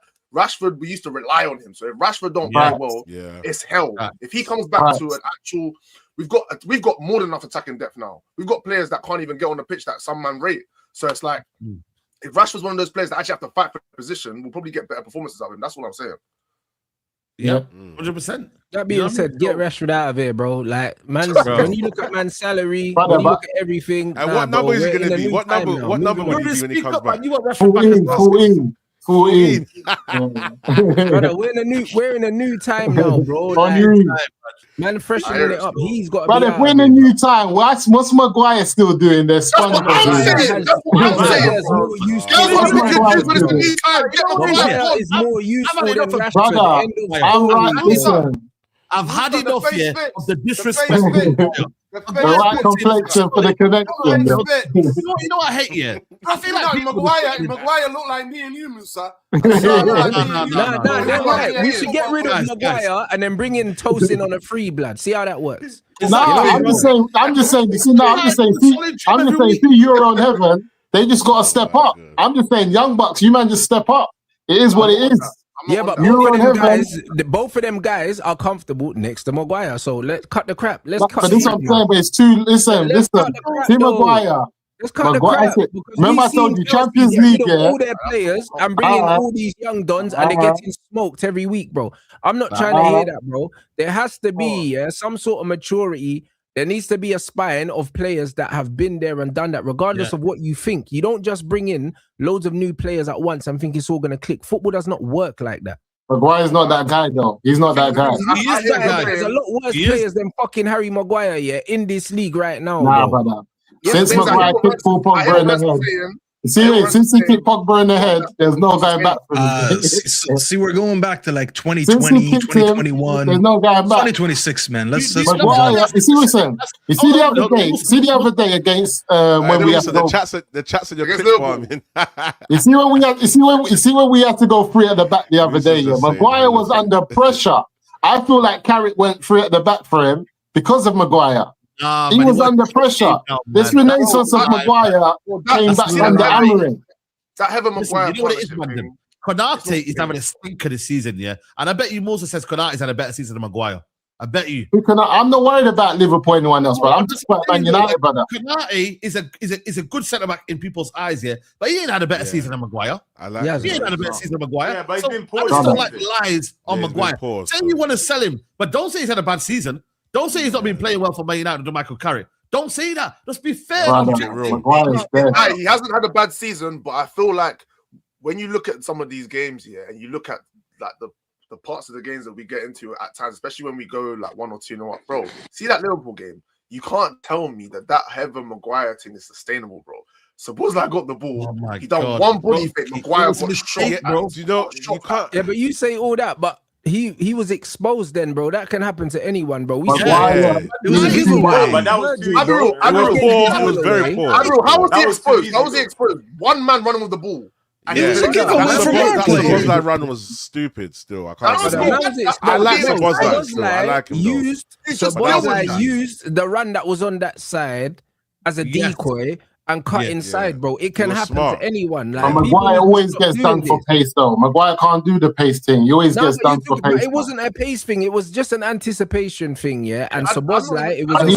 He's always, but you see, Maguire, he's always like slow off his feet. He's never, unless he's intercepting the ball and reading the game well, which he's good at. But when it's time to like, in terms of like having to react, he's too slow for all of that. Yeah, but no centre back can do everything. So I don't know why. No centre back can do everything. Everyone talk about how good Lissandro is on the ball, yeah, but he's shit at everything else. Do you know what I'm saying? Like at the end of the day, there's no perfect centre back at this football club. All of our centre backs have strengths and weaknesses. So man can't keep highlighting Harry Maguire's weaknesses when his strengths, if his strengths were there, we wouldn't have lost the fucking leads, blood. You think Calvert-Lewin's doing that to Maguire? Maguire would have dashed man off the pitch and shut up, and then we win the game. He's definitely doing that. No, he's not, bro. But obviously, he's doing it for pace. He's doing it for pace all the time. Calvert-Lewin would have got put on his ass if Maguire was easy. You guys got a lot of faith in Maguire. You guys got too much. No, I just know what his strengths are. I know what his weaknesses are, bro. You are campaigning for Maguire. I never thought I'd see this, man. Nah, we just know too much Maguire hate, bro. I don't get it. Wait. I could Rashford or Maguire. Who are you taking about? Rashford or Maguire? Randall, forget that question. It's not even about that. It's just like, what's his name? Maguire gets hate, and we say, you know what? He's actually not that shit. And now it's like, oh, we're doing Maguire props. We wouldn't say anything about Maguire if he didn't overhate on him. Not at the level where you have to extend the contract. If Maguire was Argentinian and his name was the fucking Butcher, we wouldn't be saying that. There's a fucking calamity to his left every fucking game. If Maguire got injured that much and got suspended that much, we'd be killing him. But he doesn't get none of that slander. Listen, you know what we said about Maguire? We're just saying that he's replaceable and it's time to replace him. That's it. No, but he's not replaceable. But the thing there's is, loads of players like that we need to replace. You say that, but you say but he came to the end of his contract. One at a time. Let me hear what Roscoe said, then come back. But they still got to do it. Loads of people keep saying, "Oh yeah," but there's loads of people that can do it, but they still need to do it. The point is, no problem. But I'm just saying the fact that Maguire's getting is because of shit that he done 3 years ago, and it's because of the player in your head. But Maguire, for me, only made a comeback under Amorim. Before Amorim, Maguire was there. That's not true, though. So when did Maguire make a comeback? Maguire has been solid for us. I'm not saying he's been a great player or anything else, but we got way bigger problems. Was he good under Ten Hag? No. Was he good under Ten Hag? He weren't playing under Ten Hag because obviously it was Lissandro and Varane. They had a good. This is what I'm trying to say. But we know why he wasn't playing under Ten Hag. When Amorim came back and he started to give him games, that doesn't mean he's not bad. Because Varane is better than him doesn't mean that he's bad. Yeah. He got replaced. You know what, Musa? Varane came in and he only gave us 2 years. He got injured right away. I remember every time Varane went missing and Maguire came in, everybody was under pressure. I don't know what we're doing it. You know what? Because we saw the difference and we know it was a drop-off. You guys need to make up your mind. What do you want to see at United? What type of progression do you want to see at United? Because I'll be real. You see, and I'm going to go back to the Liverpool game. You see, once we went 2-0 up, we tried to control the game. And I'm not saying it's Maguire's fault, but if you want to go on the halfway line and control a 2-0 lead, you can't do that. You need to have better than Maguire. That was the game when Bruno's the highest guy up the pitch. Exactly. That's why we always get exposed. The truth is, our midfield gets overrun because of him, blood. And nobody wants to call it out because he's it's not just that's what I'm saying. But the thing is, I still agree with you, but it's obviously my point is Maguire right now. Defenses get exposed because of midfields. When you look at you see the Champions League football though, right? Rance, you see the football we saw. Yeah, you see the football that we saw with because their midfield gets cooked, blood. Facts, but you see the football that we saw Bayern Munich and PSG in the Champions League, and they're playing high lines and they're trying to press high and get the ball back. Maguire if we do that, we can't do it, Maguire. Every time that we're going to just concede. But Musa, That's not his choice. PSG didn't even play high line, Musa. Madrid can't do it. I mean, Bayern can't do it with their players. That's why they conceded fucking 7 goals. Yeah. You know what I mean? So think of it like this, Musa. PSG conceded 6 goals. That's not the issue we're talking about. Smoked. It's only because they scored at the other end. They were getting fucking opened up at will, blood. No, but I'm saying both teams, were trying to press high on the opponents and play their game. And you kept on seeing, no, I'm saying you kept on. That's why they got no, but I'm saying you kept on seeing players having to go one-on-one with talented, fast players, nippy players that can just turn on the sixpence. Maguire's not ready for that. That's all we're saying. Other than Pacho, I'll be honest, Musa, other than Pacho, the Ecuadorian, no one really stepped up. Huh? Yep. Sorry, repeat but that. Do you know that's not a fair example because that's the best of the best. But I think what Musa said is still correct though, because if you put Maguire even against someone that's not even of that caliber in the Champions League, but they're still a bit good, you can't have him that out of the pitch. He'll still get cooked. Yeah, but bro, that comparison doesn't make no sense because there's different players for different styles of football. Yeah, we're never gonna play the way that Barca or but the way Bayern, Barca, PSG play because that's not our style. So it doesn't matter if a man can play in that system or not. That don't make no fucking sense. Like, no, but the point we're at here now, right now. That's all that matters. It don't matter. He's come to the end of his contract to play like PSG. We're not getting Enrique. So, but my thing is, how ambitious are you? Maguire comes to the end of his contract. We're not getting Enrique, blood. If no, but my thing is, how ambitious are you when a player like Maguire comes to the end of his contract and you have no other options than to just extend it and give him the money? Like, no, you're not ambitious. It's not even that though, Musa. It's not that. It's your players that you are ambitious about, your Heavens and Euros. It is that. Need a bit more time. You need a bit more time to mature. This ain't Hold on, FIFA, bro. Nerden. Man thinks Hold on, FIFA Nerden. all of a sudden. Like. Hold on, Nerden. They still need a bit more time to mature, Musa. So you need to let him land. You need to give them more time, Musa. So with of that, course, but we said go and get that mature midfielder. Defender. Who You've got an experienced one that's been there and done that at all these levels already. What do you mean he's been there and done that? On what? What has he done? What's Maguire done in football? What's Maguire done in football? What are we doing here? Musa, hold on. I'm coming to you in a second, Nerden. Musa, there's 60 games in the season. There's 60 games in the season. There's going to be moments where players are going to get injured, and he's not going to be able to play all these games. But he's going to be able to come in and out of the team, and he'll be able to help some of the younger players get through the process until he gets. You know what I said the other day? You know why I had an issue with Maguire, and I said this before. He is going to play the games because our first two defensive players in De Ligt and Martinez don't stay fit. Maguire's played most of those games. What experienced Premier League defender now between the age of say 25 and 30 are you going to get now? What do you mean? It don't have to That's be why a I always Premier ask League that question, and there's never an answer. Who are you going to get? Because Man United won a trouble with fucking David May and Ron Wilson, bro, as part of the fucking, as part of the squad. As centre backs, bro. And no one was saying, that's a whole different era, man. Don't get me Diaz. Diaz is falling out of favour. Get me Diaz. Where's Diaz? Esri. Mandem, listen. We're going around in circles. Diaz who? No, stop. We're going around in circles, Mandem. We're going around in circles. Ryder, you go next. You asked me for a player. Listen, this is what Musa. Here's the point I'm trying to make. Yeah, if this was FIFA and we're going to replace everybody, we're going to get 3 midfielders. Everyone's going to go. Shaw's going to go. Maguire's going to go. Rashford's not coming back. We're replacing everybody. We're getting 2 wingers, 3 midfielders, 2 centre backs, 2 left backs, whatever. Cool, but we're not going to move off everybody at once. So we need to kind of make a decision of what's the priority. Would you rather get 3 new midfielders and keep Maguire, or get 2 and then get and sell Maguire? Which Maguire, one would you remember, you know what it is? Maguire is low hanging. Listen, you missed the point. Maguire is low hanging fruit. The contract's come to an end. You just let him go. But so is and then what? But that's not the priority. It's not that simple. That's my thing. Just let him go, then go and spend 50 million on someone that might not work out. That don't make sense. Spend 50 million.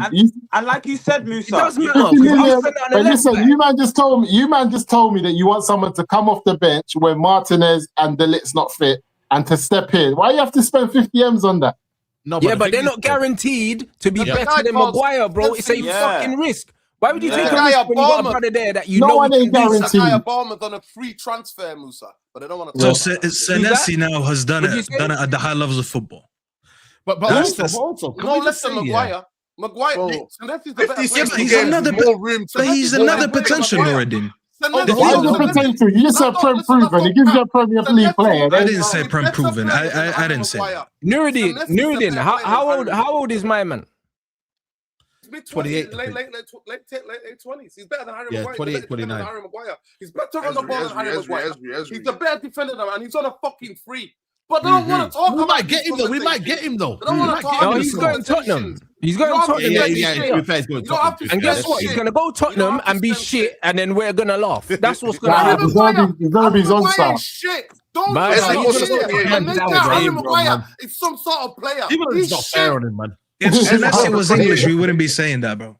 Is he? Harry Maguire shit. So's Luke Shaw. Luke Shaw has been holding that position, and any other fucking guy would have been gone. I can hear the Luke Shaw stuff more than the Harry Maguire. I hear it, yeah. The Harry Maguire stuff, I think, is overblown. You man have watched too much Hollywood movies, and you're all about this redemption arc. Nobody's saying redemption. It's true. You man have watched too much Hollywood, man. You man have watched too much agenda. You've got an agenda. You are Hollywood. You just don't want to give Pennywise truth. No, Saeed, don't worry, man. Nuruddin's just emotional. Nuruddin's just emotional. He's not lying. He's a fact. He's not just emotional, bro. Businessman can't be emotional. Don't let them gaslight. Businessman can't be emotional. Hey, brother. The energy that man have for Harry Maguire, that's what they should have for Mason Mount, blood. I'm not trying to hear it. Exactly. They should have that energy for Mason Mount. That's for all of them. 200 and something bags a week. You know what, Rand? I give it out equally. Nah. This Harry Maguire thing is personal. Maguire gets talked about every week, bro. Every week, Maguire's a topic. What do I say about Mason Mount? Brother, he kicked Pogba in the head for no reason. Man was waiting for the cross. I remember, but We're not going to argue about Mason Mount. We all agree. Musa, this ain't a BLM thing, right? So just chill out with the BLM thing in a minute, right? I just say it simple. Mason Mount needs to go. Luke Shaw is a fraud. They all need to go.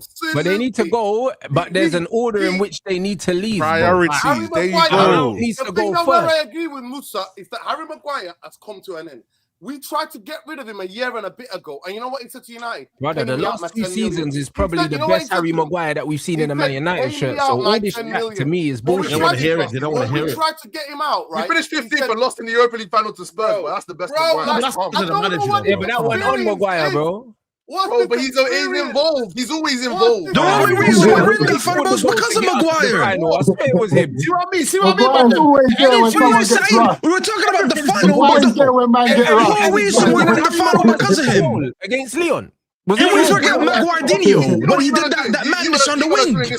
You might have doing this thing where, we went on one ride. Said the madness on the wing, you know. Oh my God, now we're forgetting what happened. We're revising history. Let's move on, man. Just Maguire talk shit, man. Harry Maguire, but I hear what you man are doing, but bro. Yes, there's some ride-outs where he backed the beef, but there's so many ride-outs where he never backed the beef, bro. And I still feel that. Nah, bro, this is crazy. Hey, bro, I'm not having it. Man, I'm chatting shit. I didn't even know Rhino was backing Maguire like this. Nah, why are you twisting the context of what I'm saying? Nah. Deep it. We're all saying the same thing, but you're just trying to say that you want delayed gratification. No. I'm trying to be truthful. So many men are not being truthful to what you see. Harry Maguire ain't good enough. Facts. We know that. He's good enough to be a backup. On a pay cut. Yes, he is good enough. You know what you guys are doing? Good enough for what, though? What are we talking about? To be a backup. Apparently, he's not good enough to be a backup. He's not a backup. He's playing. Wait. So, Nuruddin, you're upset that we have a player who is willingly a backup, willingly taking a pay cut. Let me just finish my question. He is a backup. Let me finish my question. He is a backup. Yes, he is. If the list here, Maguire don't play. Who's played more games? Harry Maguire, injured both of them. Harry Maguire took a sledgehammer to them man's knees, you know. That's who played more games? Maguire or Martin? Yeah, because he's been good. Because he's been injured. So I'm not imagine you are angry that you have a player available. I've never seen that in a fan base. No, because you said he's a backup. That we have a center back who's always available. I'm angry he's a starter. You said he's a backup. I'm telling you he's a starter. He's not a backup. He's a backup player. I can't believe I'm saying this. You just told us that these men, you said that De Ligt and Martinez are never available. But yeah, I'm mad at Maguire because he's available. It ain't his fault. It's crazy, isn't it? That don't make sense. You know what they're doing? Like, dead ass, because this is weird. You know that meme of the guy who's like speeding and they cuss out the guy who's sitting in the back instead of the driver? That is Maguire. Maguire is just sitting in the back seat, and every time someone speeds, they just cuss him out, not the driver. They're not mad at De Ligt. They're not mad at Martinez. They're just mad at Maguire for being available and playing whenever we need him. And the guy says he's going to take a pay cut to be a part of the team. You're missing the point purposely. What we were saying is that we need a defender who can compete to be a starter, because the main two defenders are always injured. The same guy that wants Rashford, you know. Now you want someone to compete to start. We just need They're not going to be fit. They're not going to be fit. Man coming in to play 50, 60 games, Musa. And that we need players to come in and rotate and to help players. And that. Nah, Marcel's calm, man. You don't need. That man want Rashford as well. Calm, what we've confirmed is that Man United just want starters, and we don't realize we need a squad. We need a squad in Mandem. Apparently, we don't need a squad. Cool, Mandem. See the Maguire in Mandem, yeah. See the Maguire in Mandem. What's Man United? What's our starting back? See the Maguire in here. What's the starting back for? Based on what we've seen this season, next season, who's your starting back for? What do you mean based on what we've seen this season when both are starting centre backs been injured? I don't believe based on what since De Ligt's been here, since Martinez has been here, I don't believe they start next season. So why'd you just ask me Maguire? You just asked me why Maguire has been playing, but then you told me these guys can't stay available. You just went against what you just said. I know why everyone's available. Harry's not starting, bro. They're not going to be available. We know they're not going to be available. This is our argument. That's why we said get rid of Maguire and get someone else in. That's not the solution. The solution is get rid of one of the injury-prone man and bring in someone that's fit. Yeah, and it looks. And by the way, that could be Martinez, and that could be Martinez. And it should be Martinez. And where would Man United have been? So you're getting it all wrong. You misconstrued everything we've said. We're saying we're happy to see Maguire as a bit part player, which he's good. He's like what Staffy said. He's signed up for that basically. He's doing it well. He's signing up for that. Can I be split by the way? Yeah, you guys so sure he's not going to be a bit part player. Can I hold on? Can I say something by the way? Yeah, where would Man United have been? Hold on. Where would Man United have been? Yeah, in the back line. De Ligt's injury wasn't fit. De Ligt's been injured. Martinez been injured. Lenny Euro has been out of form. Yeah, that's why he's playing. Wallahi, he saved us this season, Saeed. Wallahi, he saved us. He has saved us from injuries. Brother. He's actually saved us a little bit. And we're angry at him because he stepped up this season. He's been a benefit. That's not saving. He just done his job. I mean, it's been a very good benefit to Man United. I know he's done his job. I'm talking obviously in terms of just injuries. Like he's. You man are Beckenbauer sexuals. You know that. You just don't hate on the man for no reason. I didn't know, man. I didn't know. You don't want us to hate on him for no reason, Northern. I'm not doing that. Harry Maguire against Leeds and we got fists up in it. So, bro, maybe we don't get top 4 if we don't have Harry Maguire. How about that? Every time Maguire comes back in the lineup, I feel good about watching my team this season. But I'm meant to hate on him. He's got a red card. That's why he's personal to me. Listen. Just because you're better than nonsense doesn't mean you're cold, bro. I would get rid of De Ligt. I would get rid of Martinez. I would get rid of Maguire.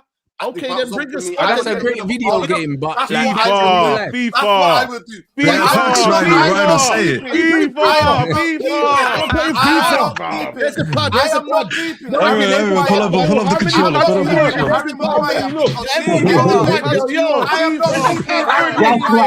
That's right. Everett, make a signing real quick.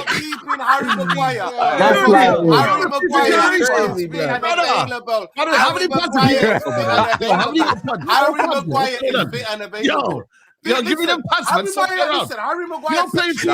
I like collective big minutes. I'm just like listen, you can get all the drugs. I don't even play my FIFA. Harry Maguire. I big up football card. Has been from day dot the great hype. He's never cemented it. He got found out for what he was. And all of a sudden, he got abused. And we all know who the agency that represents him. And we caught Gary Neville telling Roy Keane, don't say too much. Don't criticize the United players. Don't. We need to talk about that. He's heard and say that, right? So give it a rest. Yeah, they're hating. If you want to, Carrick, especially Carrick sexuals, majority are as well. If you want, no, we're Carrick sexuals. Look at me. You know what he does? So we're Maguire sexuals and Carrick sexuals, guys. Let me finish, man. Let me finish. Make a list. Make a list. I know. If you want to go on 10 teams in and play on the halfway line, Harry Maguire ain't your guy. We know. We know this already. They don't want to play that football. They don't want that. They don't want that. Who in the league is playing on the halfway line? I do not agree with that. Who in the league? I don't agree with that. Biggest shoe, man. I don't agree with that. He walked past him like he's the biggest shoe. I don't agree with that. That's what he did, like he's holding corner selling biggest shoe. I don't agree with that. Northern, the team that's about to win the league are winning it off long free throws and corners. They're not playing on the halfway line. Harry Maguire is a hype. Incorrect. He's always been a hype. I've seen him get terrorized every time he's playing the line. That's factually incorrect. It's conditioned by the hype. Harry Maguire is coming to it, but he is a starter. Before why Luke Shaw's playing, the reason why Harry Maguire played, because these are experienced players. And when inexperienced at this level, coaches come in, they go for especially Michael Carrick being the guy who's from around these ends. Oh, here we go. He's going to go for that. That's what he's going to do because he's reliable. Harry Maguire, everybody's drummed by this, but that never gets past me. And you know me, I've been consistent on every Straight Jacket podcast. Before he even joined us, I told people this guy was a hype. And I've stayed consistent. And people like me, you can say, Joystick FC. You would never. You want to get rid of the whole setup. You know what it is, Nordin. It's not. I even broke down about his body. He's too weight in his heels. And that the only time that he got a bit aggressive, actually, tried to defend one-on-ones or 2 against 1s, is when Martinez came because he saw that's how you have to defend. Aggressive. You can't run back. And now we're back to fucking Carrick Southgate football. He wants to run back like a Nordin, you know what you just said about consistency. It's not you're not consistent. Has been a hype at Manchester He's not consistent. Nordin, you're not consistent. You have something called belief perseverance, which is you don't update your opinions as time goes. I don't have to judge Maguire for what happened 6 years ago. If 6 years ago you did something, I can't judge you for it today. Every season. What did we talk about? What did we talk about? The passengers are anxious. Let him land, man. Point. When he played with Lindelof, the passengers are anxious. Let him land, man. When he played with Lindelof, what did we say about both of them? Lindelof don't even play for us no more. Man don't need to talk about Lindelof. What did we say about both of them? So you're saying I've just. And you man would have said Lindelof won't go. You lot would have said we'll be stuck with Lindelof. You lot would have said the same thing. Harry Maguire every season has cost Manchester United goals. Every season. Every player costs us. Nordin, 3 years ago. Modern type of. Let me respond to him. Every player costs us goals. It's a game of mistakes. Nordin, 3 years ago. Nordin, 3 years ago, Dembele was looked at as a bust in Europe. He went to PSG and won the Ballon d'Or. You have to update your opinions. Just update belief and opinion. No, you're right though, because I just want to finish my point, Nordin. I told man we should get Dembele. Outside, I kept on telling man we need to bring Dembele. You also want Mbappe and you want Enrique, the two players, the manager and the player that fell off. So it's like it's not gonna happen. But anyways, and Onana defense league. The point that I'm trying to make is Staffy's point still stands, bro. Like no one saw Dembele having the career. 3 years ago, we were linked with Dembele 3 years ago, and no one wanted him. Man always said, listen, class is permanent. A man said his form was temporary, but man was going like he wasn't a class player. I'm tired of this conversation. I just want to finish my point before we move on. All I'm trying to say is because, yes, Reno, 3 years ago, we got linked with Dembele. I swear it was like the year, actually not 3 years ago, more than the year we bought Sancho or something like that. We got linked with him, and all United fans said they didn't want him. My point is, we cannot keep judging footballers on things they've done in the past if there's something more relevant to speak about in the now. If you were shit 6 years ago, or 4 years ago, or 5 years ago, but recently, this season or last season, you have given me enough evidence to see that you have been better. It is irrelevant to talk about something that happened in the past. You cannot judge players by that metric. That's the whole point I'm trying to make. It's not the same. The reason why it's not the same is because, bro, even when Dembele played bad, there's still talent there. Like, he's still a talented player. Maguire's not talented, bro. That's not talent. I'm not making a direct comparison between Dembele and Maguire. I know that. Harry Maguire. No, his point is valid because they're not as talented as footballers. He's not the most athletic centre back here, but to say that man ain't got no football talent is crazy to me. We can't say that about any footballer, but the reality is this. back in the day, we used to Rance, acknowledge, it's what you said the other day, Rance. Remember you was talking about the type of football era we're in now. He fits that profile. He fits the era of Premier League football that we're playing in now. And not only that, back in the day, we all used to agree universally, that a centre-back's prime was probably 29 onwards. Harry Maguire from 29 onwards has been good blood. Thank you. That's all I'm saying. He's been good. It's that easy to understand. Cool. He was shitter. Cool. But, bro, I remember John Stones, when he was at Everton and he was young and he broke through, everyone was on his neck because he was making bare mistakes. But everyone forgot he was a fucking young G, bro. That he went Man City, and at the beginning, he wasn't great, blood. But John Stones, 26, 27, 28, John Stones was cold. But before that, man was saying he was mistake prone, he weren't good, this, that, and the other, bro. Like, Maguire's prime, in his career has probably been 29, 30, 31, and he's been all right in them years. If this is his glory years, brother, Harry Maguire has been calm for the last 2.5 to 3 seasons. It's calm. It's calm. Since he did that, he's been good. I just want to move on. He's been calm, bro. Like, he's not the issue, bro. Our last 2 seasons were the worst in Premier League history. Our last 2 seasons. We're talking about Harry Maguire. We don't need to talk about Harry Maguire. I'm with you. We need to get rid of Mount. We need to get rid of these players, but their contracts are longer than what Maguire's were. We're just saying our last 2 worst Premier League seasons, finishing 7th and 15th, is when he's been at his best. That's all I know. Let's move on to the Iraola situation. Yeah, I don't know if you've seen, but a local Spanish report has said that he's possibly on his way to Crystal Palace, and obviously Benjamin is saying that it's not crazy yet, but Palace is a dream target in it. Chelsea's also on the shortlist here. Like, for me, I don't know. Like, would you say he's like a backward step to go to Palace? That's a sideways step to go Palace. Obviously, Palace are going to spend more money than Bournemouth. Do you know what I mean? Because they're probably going to sell Wharton and get some bread and reinvest it. But, bro, that's some idiot move for him, bro. Bournemouth backed him as well, though. I swear Bournemouth spent a bit of money on for the money. Yeah, but the problem is, though, Bournemouth sell more than Palace do. Palace sell, but they don't sell to the length that Bournemouth I think it's a good move for him. The reason why I say that is a lot of people, if he goes to Crystal Palace, you have to admit, that he ain't as good as you think he is, because that means he understands that he ain't ready for a big job. Yeah.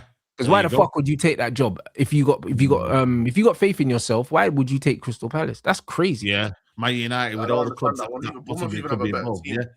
Yeah. I think it's a power move for him. He wants more control, in terms of how. Yeah, and no pressure. Control and no pressure. Yeah, maybe that's a media thing.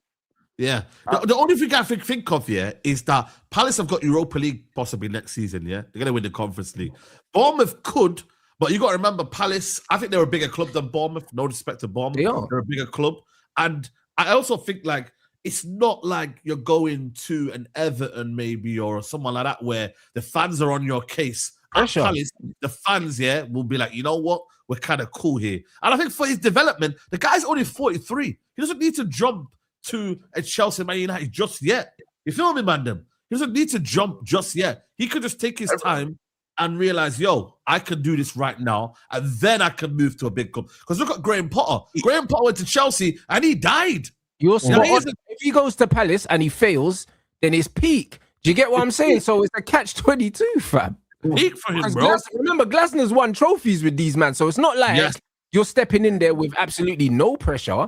There's a brother that is rated a similar level to you as a manager that's already won trophies there. Yes. Listen, and I'll be honest, he's not really inheriting a good Crystal Palace team, to be honest. With Esse, with and they're leaving. Watson, Mateta will leave at the end of the season. Wharton will leave. Yeah, exactly. So it's not really a good Crystal Palace team. Listen, at the end of the day, for me, recruitment. He plays the best football in the Premier League, man. Hands down. Until he gets a bigger club, we don't know that, Nuruddin. We've seen about so many players, so many managers. Graham Potter played the best football at the time. Yes or no, Mandem? He went to Chelsea. He was up there. He was up there, for sure. He was up there, bro. I remember when he came to Old Trafford, and Nuruddin, you were there that day. He bumped us, But they bump us, regardless of his manager. Whether it's deserving, they bump us. Whether it's this young kid, they bump us. They bump us at Old Trafford.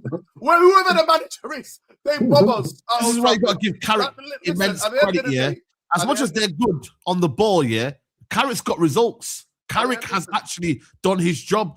We don't know if Iraola can do the same thing that Carrick is doing right now. Listen, all I'm saying to you is this. If you want Manchester United DNA football, Iraola is the guy who plays Manchester United DNA football. He plays football. How do we know this though, man? Saeed, you know, this is what I just give me just 50 seconds to explain. Okay, go on. Manchester United football and the DNA of Manchester United is front foot attacking football. The DNA from when he became new and changed to Manchester United, when he won the first league with the first manager, when Busby came about, Busby's football was attacking football, front foot. You know why?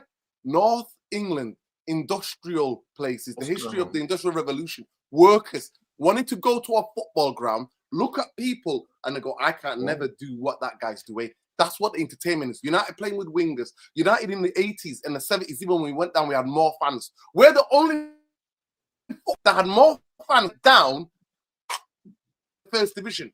Front foot football. United is always been about risk football. So you said you like Ten Hag.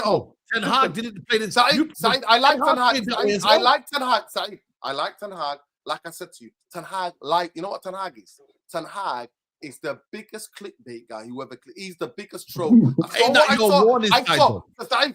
saw the triangles. What Ajax were doing against Chelsea, Real Madrid, against Spurs, even though they lost to Spurs. Bro. I saw that football, and he came and I showed the interview when he said, "I can't do that football here."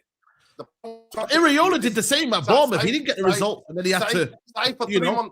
And he switched up his style play side. You're right. Exactly. He switched up after he wasn't getting the results at Bournemouth. Iraola, no, it's not. Listen, he didn't. One thing, go and listen to what the guy who's at City saying. What's the winger City about? What he said about him. Semenyo. Go and listen to what he said if you want to know how he works.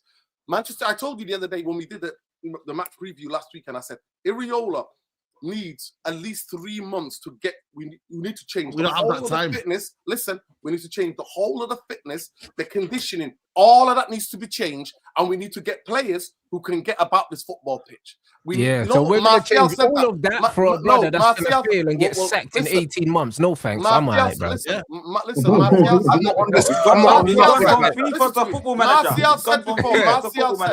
Martial said before, you need 10 outfield players who attack and defend.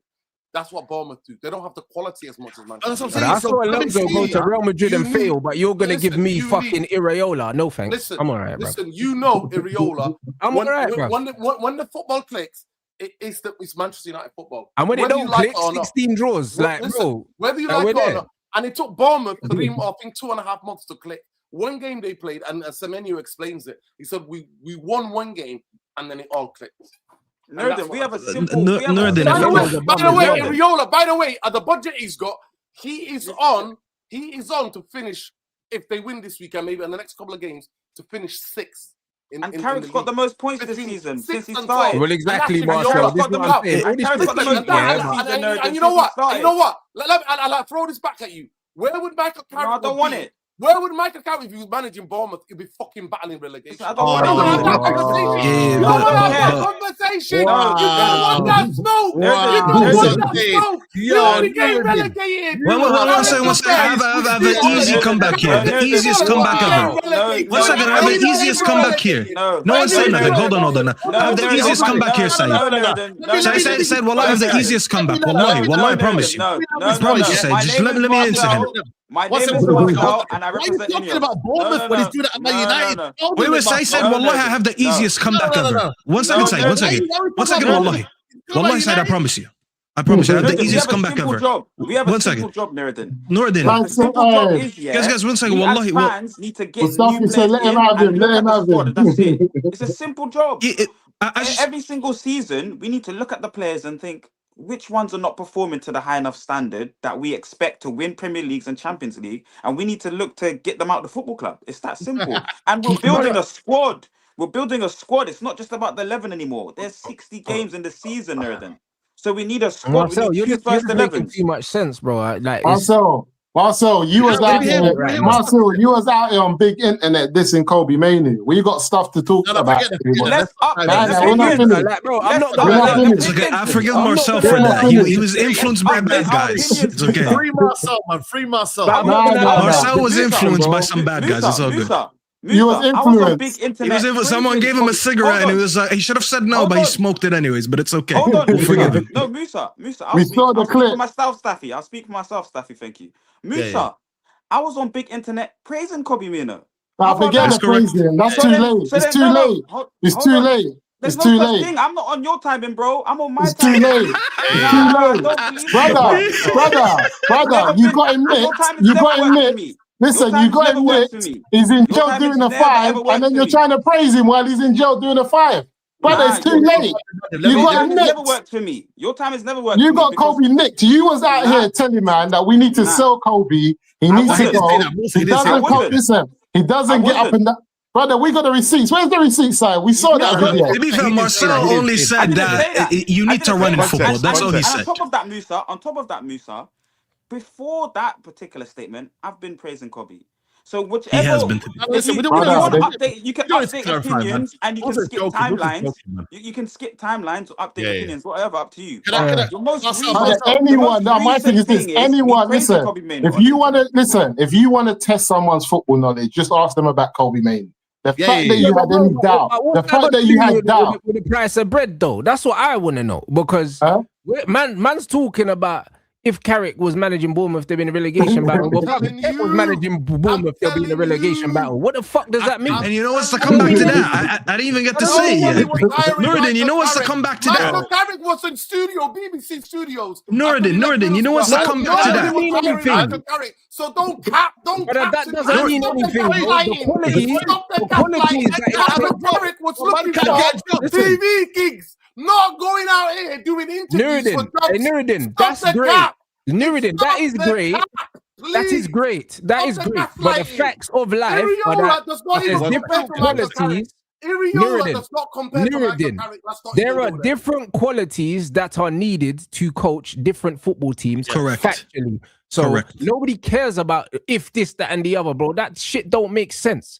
Do you know what I'm saying? Like, look at Real Madrid. Alonso's not a shit coach. It just didn't work out there because Renz is a better example, Renz. To him to do what he wanted. And it's the same with Iraola at Man United. If he comes to Man United, there's certain man that you can't ask to do the jobs you're asking that scrub Semenyo to do, blood. Do you know what I'm saying? Like, it just is what it is, bro. There's certain man you can't ask to do that job, and there's certain man you shouldn't ask to do that job because that's not the kind of fucking club you are. You see me, yeah? Musa, please, let's Staffy land this point. There's a much easier example than all this that no one even noticed. By that logic, Nuruddin, Company got relegated with Burnley. A year later, he went to Bayern.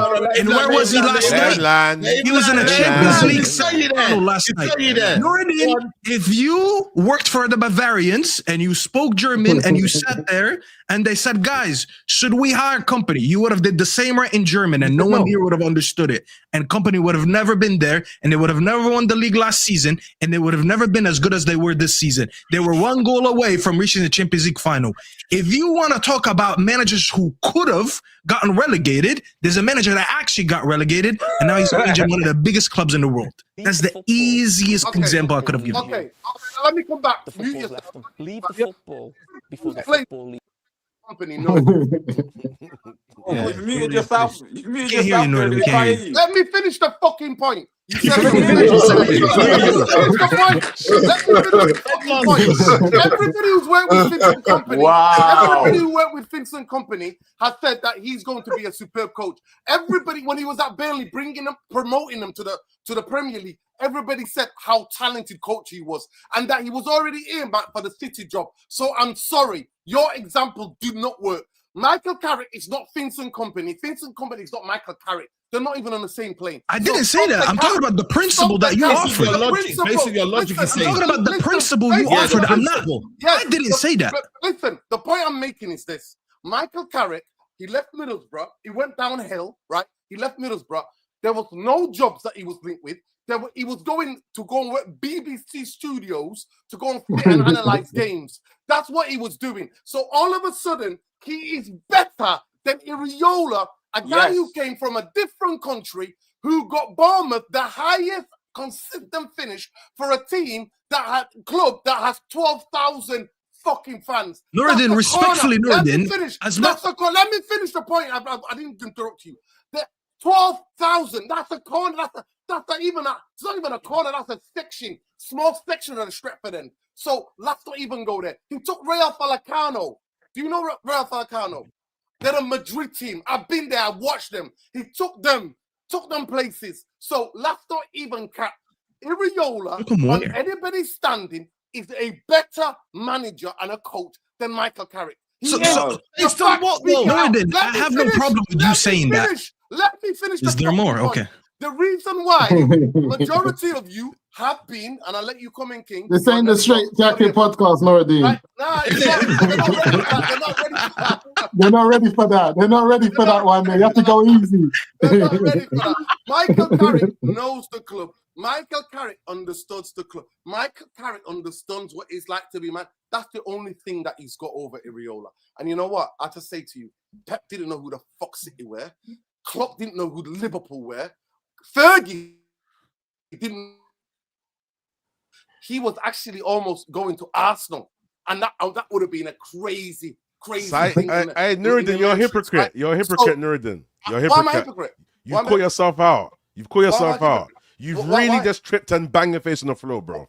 Go on. Because you've always said about the infrastructure. You're naming three clubs that have better infrastructure than Man United. So what they need is different to what we need, bro. Listen, it's different. But the point I'm telling you, the infrastructure, as fucked up as it is, we already wore the fucking t-shirt, ate the fucking popcorn. Now you want to do it again because of sentiment, because he's a legend. No, because it's what works. Yes. No, what works. It didn't work. We tried to get the tactical Ruben Amorim. It didn't work. We tried to get Ten Hag. It didn't work. So maybe we need vibes for now. Ollie football 5-0. The most humiliating. I think you're going through a midlife crisis, Nuruddin. I think you're going through a midlife crisis. You're so angry, fam. I have seen live. Play back what Carrick wins the league. You're waffling. You're all spitting on my camera. You're spitting on my camera, fam. Chill, bro. He just clipped up what Carrick wins. 5-0. I sat in the stadium with Saeed. We could have 5-0. That was humiliation. No, you wasn't humiliated because of sentiment. Because of sentiment. Listen. You know what a club is? Club is a big of a fucking shitbag.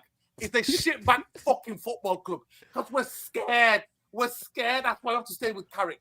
No. Everything most of you Ineos bootlickers on this here now. It's not about Ineos. Add on that one to the list side. Add it. Everybody, add it to the list. I know Ineos, man. You want the best in class, you keep telling me. So why the fuck are they not you know what it is?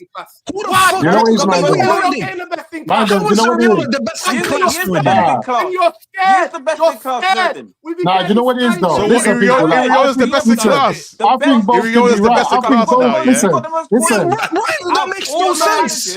Nah, Iraola's the best in class. Both things are right. Yeah, listen. Both things can be right. Like, man can want Carrick to stay, and I get it. But for people who are scared that we're going down the Ollie route again, you can't also just deny that and go on like there's not a possibility we could be sitting and it could be a madness next season. I'm not saying it can't happen, it can, but what I'm saying is this. It works both ways, but what I'm saying is this. With or without Carrick. The problem is really, as it always goes back, is to the ownership. Because as a club that we are and the level of the club that we are, if you're going to get the best manager in world football to come in and coach Man United, regardless of what the fans think or don't think, you need to have a clear head and a clear, decisive approach to what you're doing with the club. So you look at Chelsea, for an example. They knew that flipping Harry Potter you weren't going to stay as manager for long, but they gave him a contract just so that the fan base or the team as a whole can get behind him and say, look, you're our manager. But the contract they gave him was easy to get ripped up when you look at the terms and conditions that they gave him. Oh, Graham Potter. My man that just came in. Oh, Racine. Yeah. So I'm saying this. All the Glazers had to do is give Carrick the contract, just like they gave Racine. And if he does well, we're not even having this conversation because he's the Man United manager. And if he doesn't do well, they just sack him like they just sacked my man. And you don't really get a big payout anyway because it's all in the terms and conditions. I just feel like they always leave it up. They always leave it up to the fan base for us to have these debates where no one's going to be right or wrong. Because I'm in a position with Carrick where it's like, who wants to be a millionaire?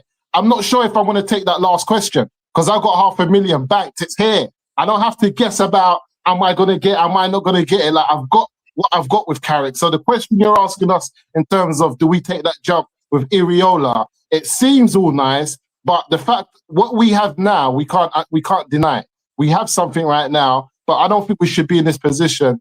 The ownership should have just kind of took it away from the fan base. But here we are again, where some of us are going to say Carrick, others are going to say no, and then we're going to go into next season. We're going to find out who's right. Either way, it could be a long day, and it is what it is. My thing, Musa, is about what Noureddin said. Noureddin mentioned the best in class. If we are having a discussion here between Carrick or Enrique, I'd understand why he's angry. Because anyone who would say Carrick over Enrique, that's a bit delusional, innit? Yeah. But you're mentioning that, but then we're talking about Iraola. Respectfully, I've seen more people in Saeed's chat than in that Bournemouth stadium. It's not like we're taking a big example of a manager who coached a big club, and then we're saying, yeah, it is almost guaranteed to work for what's going on still the at our club. Iraola is still unknown. No, but what I'm saying is this as well, Staffy. Like when Amorim got sacked, if you would have been presented at that time with Iraola or Michael Carrick, of course, I would have took Iraola, 100%. This is what we're saying. So we can't look down at it. But it's so easy when it's unknown, Musa. I've already seen enough evidence for me to say. But here's the point, and I'm gonna finish real quickly so more people can speak. Iraola has no track record or proof that once he goes to a big club, that entertaining football that we're talking about is gonna work against 75,000 fans and the pressure of working for a club like Man United. I'm not ready to risk it. He's available on the free this summer, and he's been linked with fucking Crystal Palace. So there you go, innit? Yep. Someone has. Yeah, I'm with you. Is there background noise or is it me? It's gone. It's gone now. Yeah. So that's the only thing I'm saying, bro. Like, entertaining football is nice and all that, but there's a difference between going from, no disrespect to Bournemouth, their day out to go to the pub and go to the stadium to just watch some entertaining football and they're back home is different that we do. They don't have a Saeed TV that's lurking for one result and we're going to be doing an emergency stream right after we lose. The pressure is different, bro. I have no proof that you can come and replicate that here. You know that one? Say that again? They probably don't even have a car park. I'll be honest with you. I've been to their stadium. I didn't see a car park. I'll tell you that. And I've been to their stadium. That shit looked like the high school fucking field that I used to play in. That's what that shit looks like. So to guarantee me that I'm going to get rid of a manager who's picked up the most points since he's taken the job for a manager that has so much risk, I'm sorry, I'm not ready to take that risk right now. I have something that's working. It's like, you know, when someone wants to leave their job, but their job is too stable, they're like, you know what? I'm going to hold on to this job until I find something that's significantly better. That's a good point. I can't do that with Carrick. I don't have guarantees that there's something, the market out there, and you said it last week perfectly, Saeed, the manager market out there is not saturated right now. Horrible. There's not enough managers out there for me to say, this is where we go and gamble. So many of these managers are not proven. That's why you're seeing a Jabi Alonso in the market, Marco Silva. The striker market right now, it's like, who would you go and buy? The striker market's Mourinho's going to Real Madrid. I think also, you make Madrid are signing Mourinho. Yeah, there you go. That's a perfect example. Staffy, you make a good point as well, because I think also another thing is momentum. Because when you see how Manchester United season, like how we went in from last season, we didn't really end the season well. And I feel like if you're starting, because sometimes people say, okay, starting pre-season, but when you're looking at the momentum that United can pick up from the second half of this season into next season, that's something that they also cannot overlook, because that's going to help the team. Man. And to add to that, it's the same example when we say that, when you go from a previous season to another season, it's not like it's a year that's gone. It's still a couple of weeks. Yeah. So there's still going to be things in the system. Yeah. The same point we used to say. Bro, so I know what I mean. So I feel like, do you know what it is, guys? It's not even like man's just on the Carrick Lickhouse thing or the Ineos Lickhouse thing. I'm just content with what's working, because for so long it has not worked. We tried to get Ruben. We tried to get Ten Hag. If right now, before we saw how Ruben played, we had a choice between Carrick and Ruben, we would have all gone for Ruben. It would have been wrong. Yeah, so you don't know. You just don't know. Same scenario. Whether you've researched about him, Noureddin, or not, everyone would have said, give it to Ruben Amorim. He's the guy. Would have. He's amazing. Not you, but maybe majority not you, but we're dealing with majority of fan base. We can't let the same mistake go again where we just choose the sexier name, the guy that looks better on paper. Iraola, it's not sexy. Well, it is. Hold on a minute. If Michael Carrick was called Michael Carrick, I'm telling you now, everyone would love it. And because it's called Michael Carrick. Other than that, listen, Saeed, other than Aston Villa, other than City at home and Arsenal at home, none of the results, none of them. There's nothing in any of them. We didn't come in for performances. The three games that I thought actually Manchester United competed from minute 1 to last minute and actually deserved to win all three, hands down, was Villa, City, and Arsenal. Any other game, it wasn't. You know what it is, though? You know what it is, though? And the football got more worrying. The football has got more worrying, and more worrying. You know what it is, though? You know what it is, Saeed, one more point, yeah.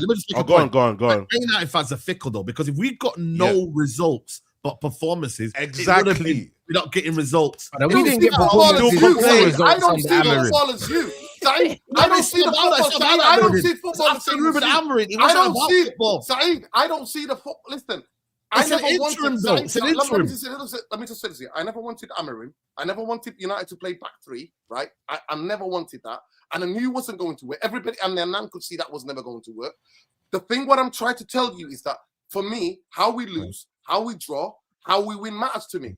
I keep explaining to all you lot, I see football totally different to majority. I hear you. And that's my prerogative. So you're not including me. Talk about the other fans. I'm talking about the fan base. I remember Jurgen Klopp getting smashed, in some games at Stoke and some game getting back. And you know anomaly. What? You know what? It's an anomaly, man. No, Jurgen Klopp had a history. Jurgen Klopp had a pedigree. Jurgen Klopp won 2 trophies for Dortmund. He won 2 trophies for Dortmund. He had credibility. Hold on. No. He wasn't hold on. He was credible. He was a credible guy. There was something to watch. He was credible. But you're telling me, all of a sudden, you're telling me, Michael Carrick. I want to ask you, bro. You just talked about before. Wait a second. You said before about momentum, yeah? Do you know that majority? Do you know what the World Cup some of this is? I would think maybe any other season you might be right when you said about momentum. I forgot the brother's name. I forgot the brother's name. Yeah, Kootballer. Kootballer. You said, you said about momentum. You know the World Cup this year. The World Cup this year. But Manchester United are already in pre-season before the World Cup ends. So when we're talking about this momentum, and majority like other players other than Mbeumo, Ahmad's not going to be here. Cunha most likely they could go to the late stages of the World Cup. So the idea that momentum can carry on is not going to. When I look at the way Carrick, I understand what you're saying. His job is just to get as an interim to get results. To go and get results. But when you're the full time, and now every dickhead player from what does that have to do though? Listen, every dickhead Manchester United player is coming out now saying, "Oh yeah, Carrick is this." You know why? Because he's had to come around you and be extra nice.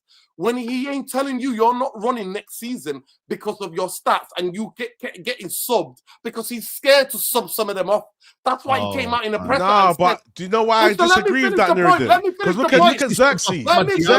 Xerxes looks like he's still content and he knows what the plan is for next season. He's still smiling, he's still jumping off when the Mandem score. I'm talking about Xerxes. No, but that's an example of managing players, though. I'm talking about Mbeumo. Have you been seeing Mbeumo's face recently? I've been seeing.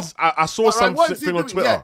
In the last 4 to 5 games, he's been throwing his fucking dummy out of the pram, right? And I don't agree with that shit. I'm like, you're at fucking Manchester United, mate. You're not playing good. Get the fuck off the football pitch. That's how it should be.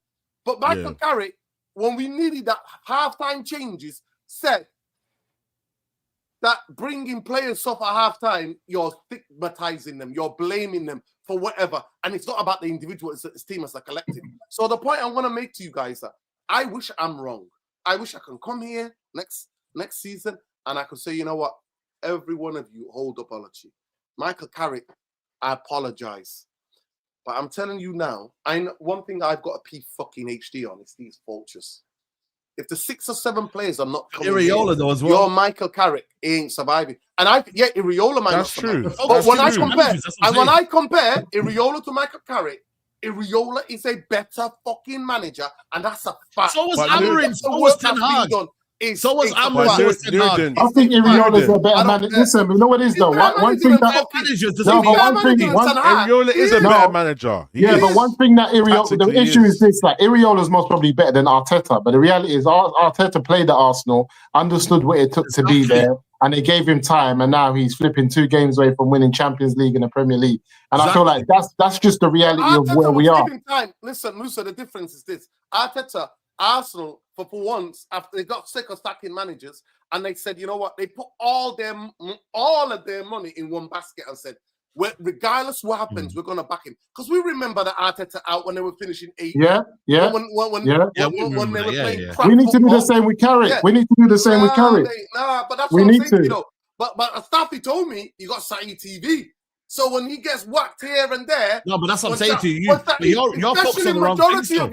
I'm going to be focusing on. Listen, especially the majority of you who are becoming results merchants. When Carrick loses, I want to hear you loud and clear. We won't do that. I want to hear you loud and clear. You keep telling me it's about results. Bro, I said to you, you're I'm not about results. You know that, don't you? I'm saying. Don't trust Saeed. Don't listen to Saeed. Saeed switches sides like a pancake. He switches sides like a pancake. Don't listen to Saeed. He's just flipping it. But I'm not even focusing on managers. I'm not even focusing. I'm not saying the manager is the reason.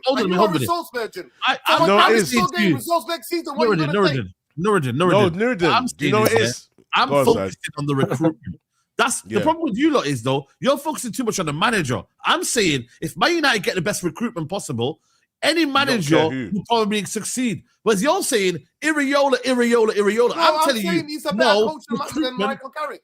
Yeah, but the problem is though, you're making it so conclusive. That's what I'm saying. No, but you're making it so conclusive. He is, but I don't think that means that alone will bring Man United successful. I'm saying if you want Iraola, cool. If you want whatever manager, cool. But I'm saying the reason why any manager is going to succeed if we get the best recruitment impossible. So I'd rather focus on the continuity of Carrick here and then build from that and then say, you know what, bring him the players. He deserves a chance here to be given. If it's a 1 year, whatever it is, he deserves that chance. But even that, you got to give him the 3-year contract. And I think the reason Arteta has managed to stick in there when the fans wanted him out was the fact that he played for the club. 1 second. Let me explain this to Rance. When it comes to Carrick, not football, when it comes to Carrick, the majority of Carrick sexuals keep telling me, but he gets the results. So that's what I'm talking about, results merging. It's specific to Carrick. So when Carrick don't get the results next season, what are you going to say? Because that's all you had for him. Okay, wait. You can't talk about performance. No, wait. You talk about results. Saeed, let me ask. Okay, Nuruddin. So you have to choose. You have to choose. Okay, cool. I agree with you there. Nuruddin, listen, cool. Alright, cool, Nuruddin, cool. Let me ask you a question, yeah? Because what you seem to think is that we don't feel like you're moving like we think Carrick can't go wrong. We know Carrick can go wrong. When we know it's not a guaranteed, but we just feel a bit more confident going that route because of what we're seeing. But let me ask you something. What are you gonna say when Ariola's playing and we're not getting the result and we're playing rubbish and it doesn't translate? What would you say from then? Listen, I'm not afraid of being wrong, bro. I've never been afraid of being wrong. I'm not. I'm never been afraid of being wrong, right? Never been afraid of being wrong. The point what I'm trying to say to you, we had a debate and we talked about Michael Carrick and Iraola. Iraola is a better coach than Michael Carrick. Yeah, that's true. That's true. And I tried to prove that. That's and some of you tried to shout me down. That is a fact of a fact, right? He's a better coach. Yeah, that's true. What that's I'm saying facts. to you, if I follow everything that you follow, where you're backing Ineos and you're backing the Glazers, right? Because that's what you're doing. Because all I hear is from people here like Saeed and from people like Marcel, I keep hearing about Ineos Glazer talking points. We don't shout about them. I don't give a fuck about the fucking money. They sacked all these people, man. What are we talking about? Now that we're back in the Champions League, the money from Adidas is going to be the same. The money from all I know where Nuruddin's going now. Listen, the money from all of the other sponsors comes in. So why you're saying? I know what you're saying now, Nuruddin. You're saying if Ineos give Carrick the money and they give Iraola the money, Iraola would do a better job than Carrick. That's what you're saying. That's my humble opinion. Okay. Yeah, the reason I don't believe that. The reason I don't believe that. The reason I don't believe that. No, but the other reason I don't believe that. But they know what? Listen, I don't even believe they're going to give Saeed. Hold on a minute. Based on your logic, then hold on a minute. Based on your logic, they're not going to give anybody the money, Saeed. Brother. What I'm saying to you is though, based on that logic though, Manchester United have brought in Mourinho. We've had Ten Hag. We've had Amorim.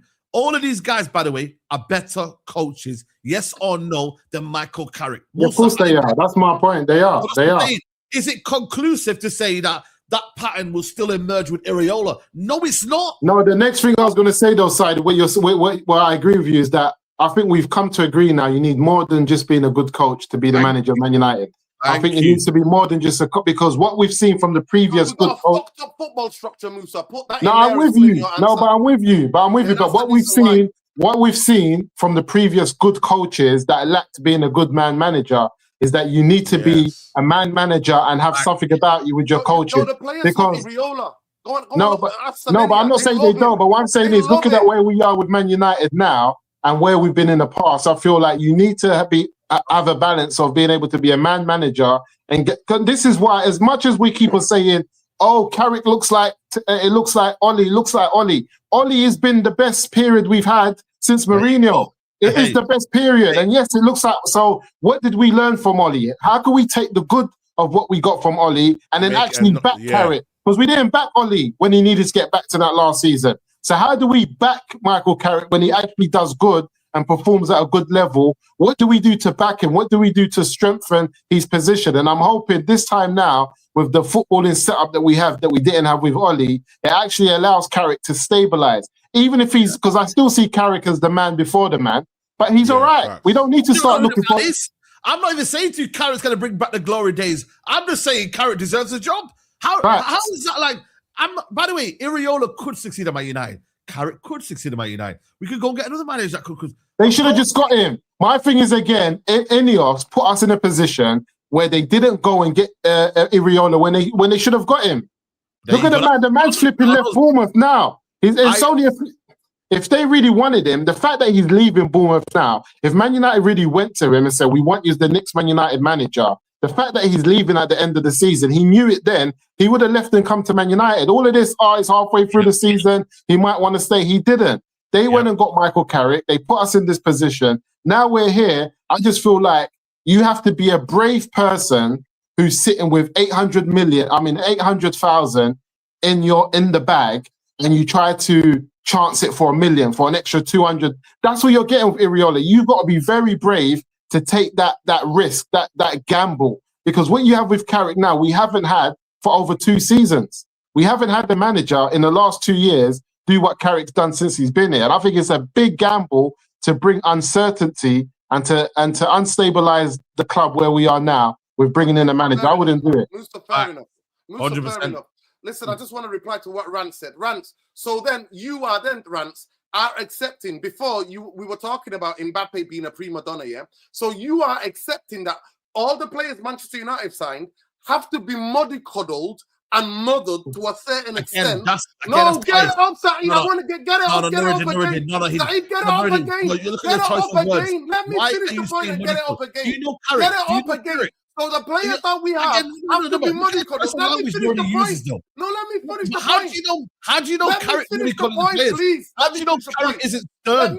How do you know Carrick isn't authoritarian? How does he know though? Let me finish the point. Bring back what Rance said, right? Because what he's saying is that man management is important. Yes, Real Madrid. You know Real Madrid? Do you know why? Those players win Champions Leagues. They compete for the Champions League every season. Manchester United, all I've competed for is shitty fucking Europa League. But you want a coach that needs to mollycoddle them and play to their kind of prima donna status. That's what you want. For me, that's a cowardice. Does though, but that's not a bad thing. That's not a bad thing. You know what? No, but I don't think that's a bad thing. That's not a bad thing. Know who they're representing, and the minimum. No, but Noradine, you're looking at Noradine. You're looking at a football club that's just come off the back of his worst 2 seasons in the Premier League, finishing 8th and 15th. So you're looking at a group of players who everyone knows they're talented. Everyone knows Cunha, Mbumo, Ahmad, Sesko, Kobe, Euro, Heaven. Everyone knows these are a group of talented young players, Zertsky, but they've gone through 2 seasons, not all of them, the ones that were there before that, who've gone through a difficulty. So they need a manager to say, hold on, you lot are actually ballers. You lot are actually good at what you do. You lot have actually earned the right to be at Man United. You need someone that's going to build you up, and that's the man manager. I don't think it's a bad thing because you're not coming into, like you said, a Real Madrid where they've been winning, where you don't need to gas no one. They're looking at you as a manager like, hold on, we were winning before you came. What are you going to do? Because that clubs like Real Madrid, when they're winning, they're judging the manager. The manager's not judging the players. Yeah, the players are thinking, listen, we've won Champions Leagues and leagues. You're coming in here as a manager. What are you going to do for us? Whereas that Man United is the other way around. The manager needs to get these group of players up. And once he does that and he gets them performing at a good level, then, like I said, Carrick might step aside for an Enrique or for a manager. But how do we know, Musa, that Iraola is not a good man manager? Who said that? What evidence? No, I'm not saying that. I'm just saying that I'm saying Iraola's a better manager, coach than Man United, than Carrick. And I think if he had been given the job, we would all be behind him. But I feel in the situation we are at now, Carrick has done more than enough for us to be able to say we're not going to take Iraola. By the way, I've already said multiple times, this current football structure, it's not good with Iraola. I said Iraola, Manchester United are not going to do the things that he needs to do, which is change all of the fitness and coach, all the fitness, all of the backroom stuff. He needs to change a lot more to get players up to fitness, and players have to train twice a day, like twice a day, morning and afternoon, double sessions, coming in on a Sunday. They have to do certain things, and they're not going to do that because they need to be mollycoddled. And I'm right. What the point that I'm making? I'm right. Let me get this super chat. Who came in? Who came in? Was it Ten Hag or somebody came in? I think it was Ranić and said that we need to train twice a day. People were like, some players were coming out saying, we can't drive. I haven't got headlights. We can't drive. It's too dark. That's the type of football club we are, where our football structure and owners are so toxic, and our players are so toxic. They enable each other. So we're not going to go anywhere anytime soon, guys. Because why do you say we should learn from Arsenal? If Luis Enrique was to come in, the only difference between him and Iraola is that he's actually won big trophies. Yeah. But you know what the madness is that? Why I say we need to learn? But why we say we need to learn from? In modern football, Musa, every player, 10 outfield players have to work. But you know what I want to say is this though, Nordin. But listen to this, like guys. If Arsenal win the Champions League, you're gonna have Arteta, who all of us say is a meaty manager, who would have beat Luis Enrique, the best manager in world football, in a final, won the Champions League for Arsenal in the first time in their history, also then beat Pep, the great Guardiola, to a Premier League title. And this is all a manager who would have started off similar to Carrick and no one would have believed in, and all the flipping ops of Arsenal would be saying, like, what you lot doing with this type of manager? I'm saying it can be done. And I'm saying Carrick is 3 games away. I mean, not Carrick. Arteta's 3 games away from showing us what can be done if you're patient with someone who understands the club and has a bit about him as a manager. It doesn't have to be the best, but he has a bit about him as a manager. And I think we got to learn from that. Yeah. Let me get these super chats, Mandem. Big up the panel. Thank God Rex is in the building to drop some knowledge on you boys. Wouldn't mind him slapping up Mount if he stays, to be honest with you. It says, if El Face is all right, calm. 60 million are Ceballos and Alaba in a deal too. Final offer. Donny's job, team wins nothing. Sounds like Bruno. 30 million when Spanish population is 50 million. Madrid fan, on God, I'd rather sell Mbappe than Tchouaméni. Jason, he says here, blaming Mbappe is lazy, in my opinion. Real Madrid never replaced Toni Kroos. For me, that's a bigger problem. Steven says, PSG do the 2-peat without Mbappe and Madrid 2 years ago without no trophies. Massive conversation needed to be had about the negative impact. Galactico project failed. It's unfortunate he missed Kroos, Modric, and Kass. Salamanca told Tchouaméni who works for who. It's all lives matter, Musa, not just BLM. Anderson, get Wharton and Baleba. Musa, please, Wharton is better than Baleba. Wharton, Tchouaméni, and Maino in a 10. Move Bruno 1. Lads, Baleba, Tchouaméni, don't think we can get 3. Marcel can, I don't know what that is over there. Big up Sophia says, can we have a marquee signing now that Casemiro is leaving? I changed my mind. Tchouaméni fits that mold. The quality and experience is key. Ordog says we need fullbacks. Lol, Yamal, Elise against Luke Shaw, Cavara against Rafinha, and Dallo. What we doing here? Doing this all now. Are there any fullbacks available right now apart from Hall? Is Maguire? Yeah, I read that already. With the pay cut, says Blank, and what Maguire brings. Maguire didn't take a pay cut. That's not fact. Maguire did not take a pay cut. Okay. He did not take a pay cut. Actually, he's going to get more money that went back in the Champions League. Okay, it's going to cost a lot more to replace Maguire. Someone is quality. The same amount we spent. It's not a million. quality. Can we all agree we got rid of Mason Mount? Mount quite on the bench, stealing 250k. No more Haridinho slander, please. And Nurden Musa, right? Look at the shells we just saw in the big. Look at the levels we saw in the UCL. A man comfortable with Maguire, Dalot. Like seriously, Musa and Nurden are the Tchouaméni of Rudiger's. Tchouaméni and Rudiger. Abdaziz said, agree with Maguire. He should have left this summer. His time is up. I see the other view though. Bigger needs exist, and we must avoid same mistakes Chelsea did. As an alternative, is selling Martinez, Shaw, Dogu, Delete, Euro, Maz. Have this energy for Mount instead. Okay, even if Carrick proves that is not all that simple, we move on with the model we have, where we sign quality players, not in the manager's vision. Didn't City bring in ex-Barca staff who worked with Pep? If Iraola risks the sack within 18 months at United, Carrick will be gone by November. His style won't improve. The defensive coach, 38% possession at home with Liverpool B team is embarrassing. Big up United fans is 96. Norden is right. Carrick, it will be Ollie 2.0, especially when it's time to sack him. Some fans wanted Amarin in. Imagine that. The same points made about results so far can be also argued through performance and playing style under Carrick. I don't believe Carrick doesn't want a defensive counter style. My eyes don't lie. And big up Bele Visuals. He says Carrick doomed if does a sub at halftime and duped if you don't. You can't make this shit up. We get a new manager and it doesn't work out. Structure will blame the board. Big up Carrick. Yes, there you go. There you go. The board, mate. Because there you they're go, the ones people. Who hire people. Coaches, players don't hire themselves. Yeah. And let me say this, the last thing I'll finish on. I'm not against Michael Carrick to per se. What I'm against is that there is people who keep just pointing to results. I'm afraid results will dry out. There needs to be something else to keep you sustainable as a football team. It ain't gonna be just about results. And the Harry Maguire chat, we will see. I think he's going to start. He's a starting guy, the way they're moving. And I'm sorry, I keep saying it, and I say it again and again till the cows come home. In modern way of football, if you want to play the modern way, Harry Maguire can't play that because he can't move his body quick enough.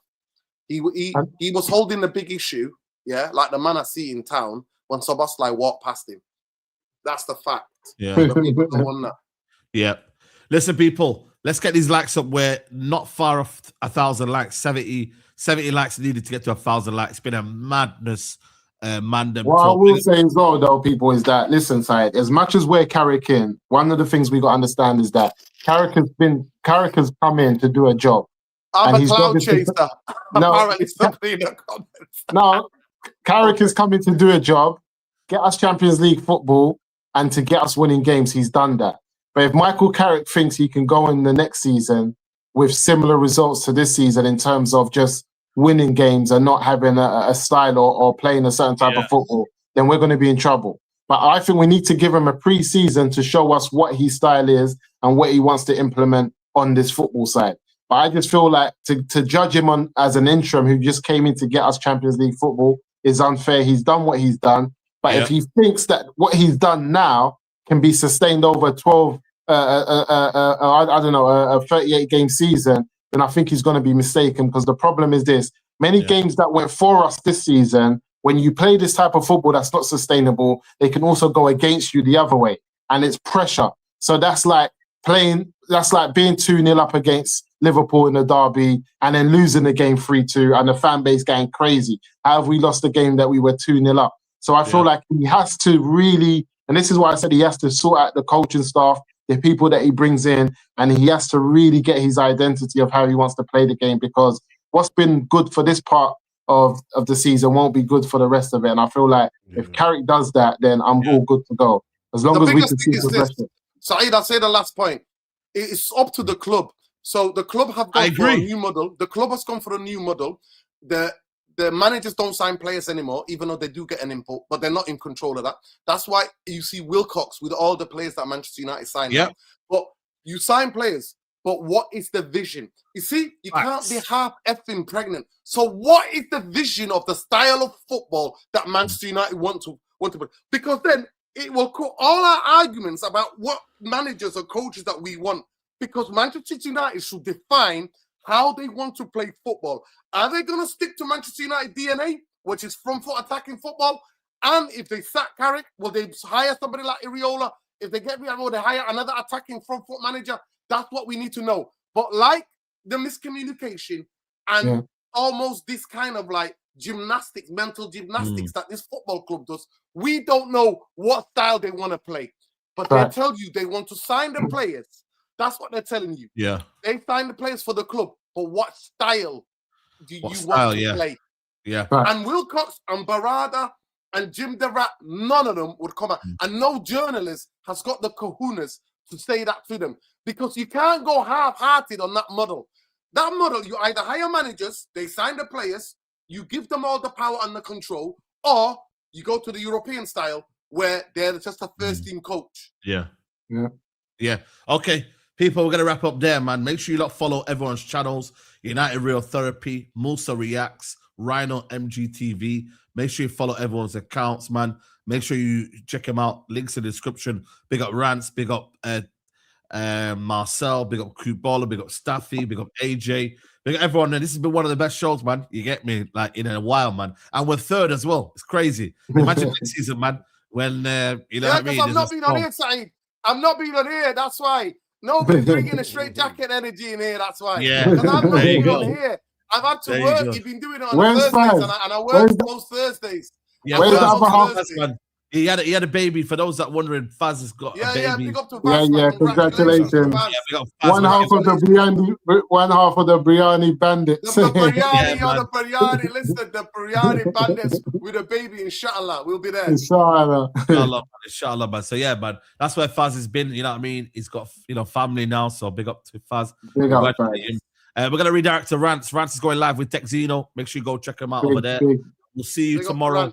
Nuruddin will be live tomorrow night as well, so make sure you check it as well. We'll be live for the and I will be live inshallah on Saturday. I'll be with Saeed watching the game, Sunderland, Manchester. Yeah, and then if you're about, I'm gonna watch the Man City game after as well. So how about boxing? Where's the boxing? Is the boxing this week? Yeah, you know what? Yes, it's my man. Wardley and my man. The boys. Yeah. Oh yeah. By the way, people, as well. Yeah, there's gonna be all the Manchester crew. There's some news coming. No. Don't announce it. He's gonna announce himself. Yeah. News is coming. Yeah, news is coming. Yeah. People, we are out, guys. Take care. Bye-bye. Peace.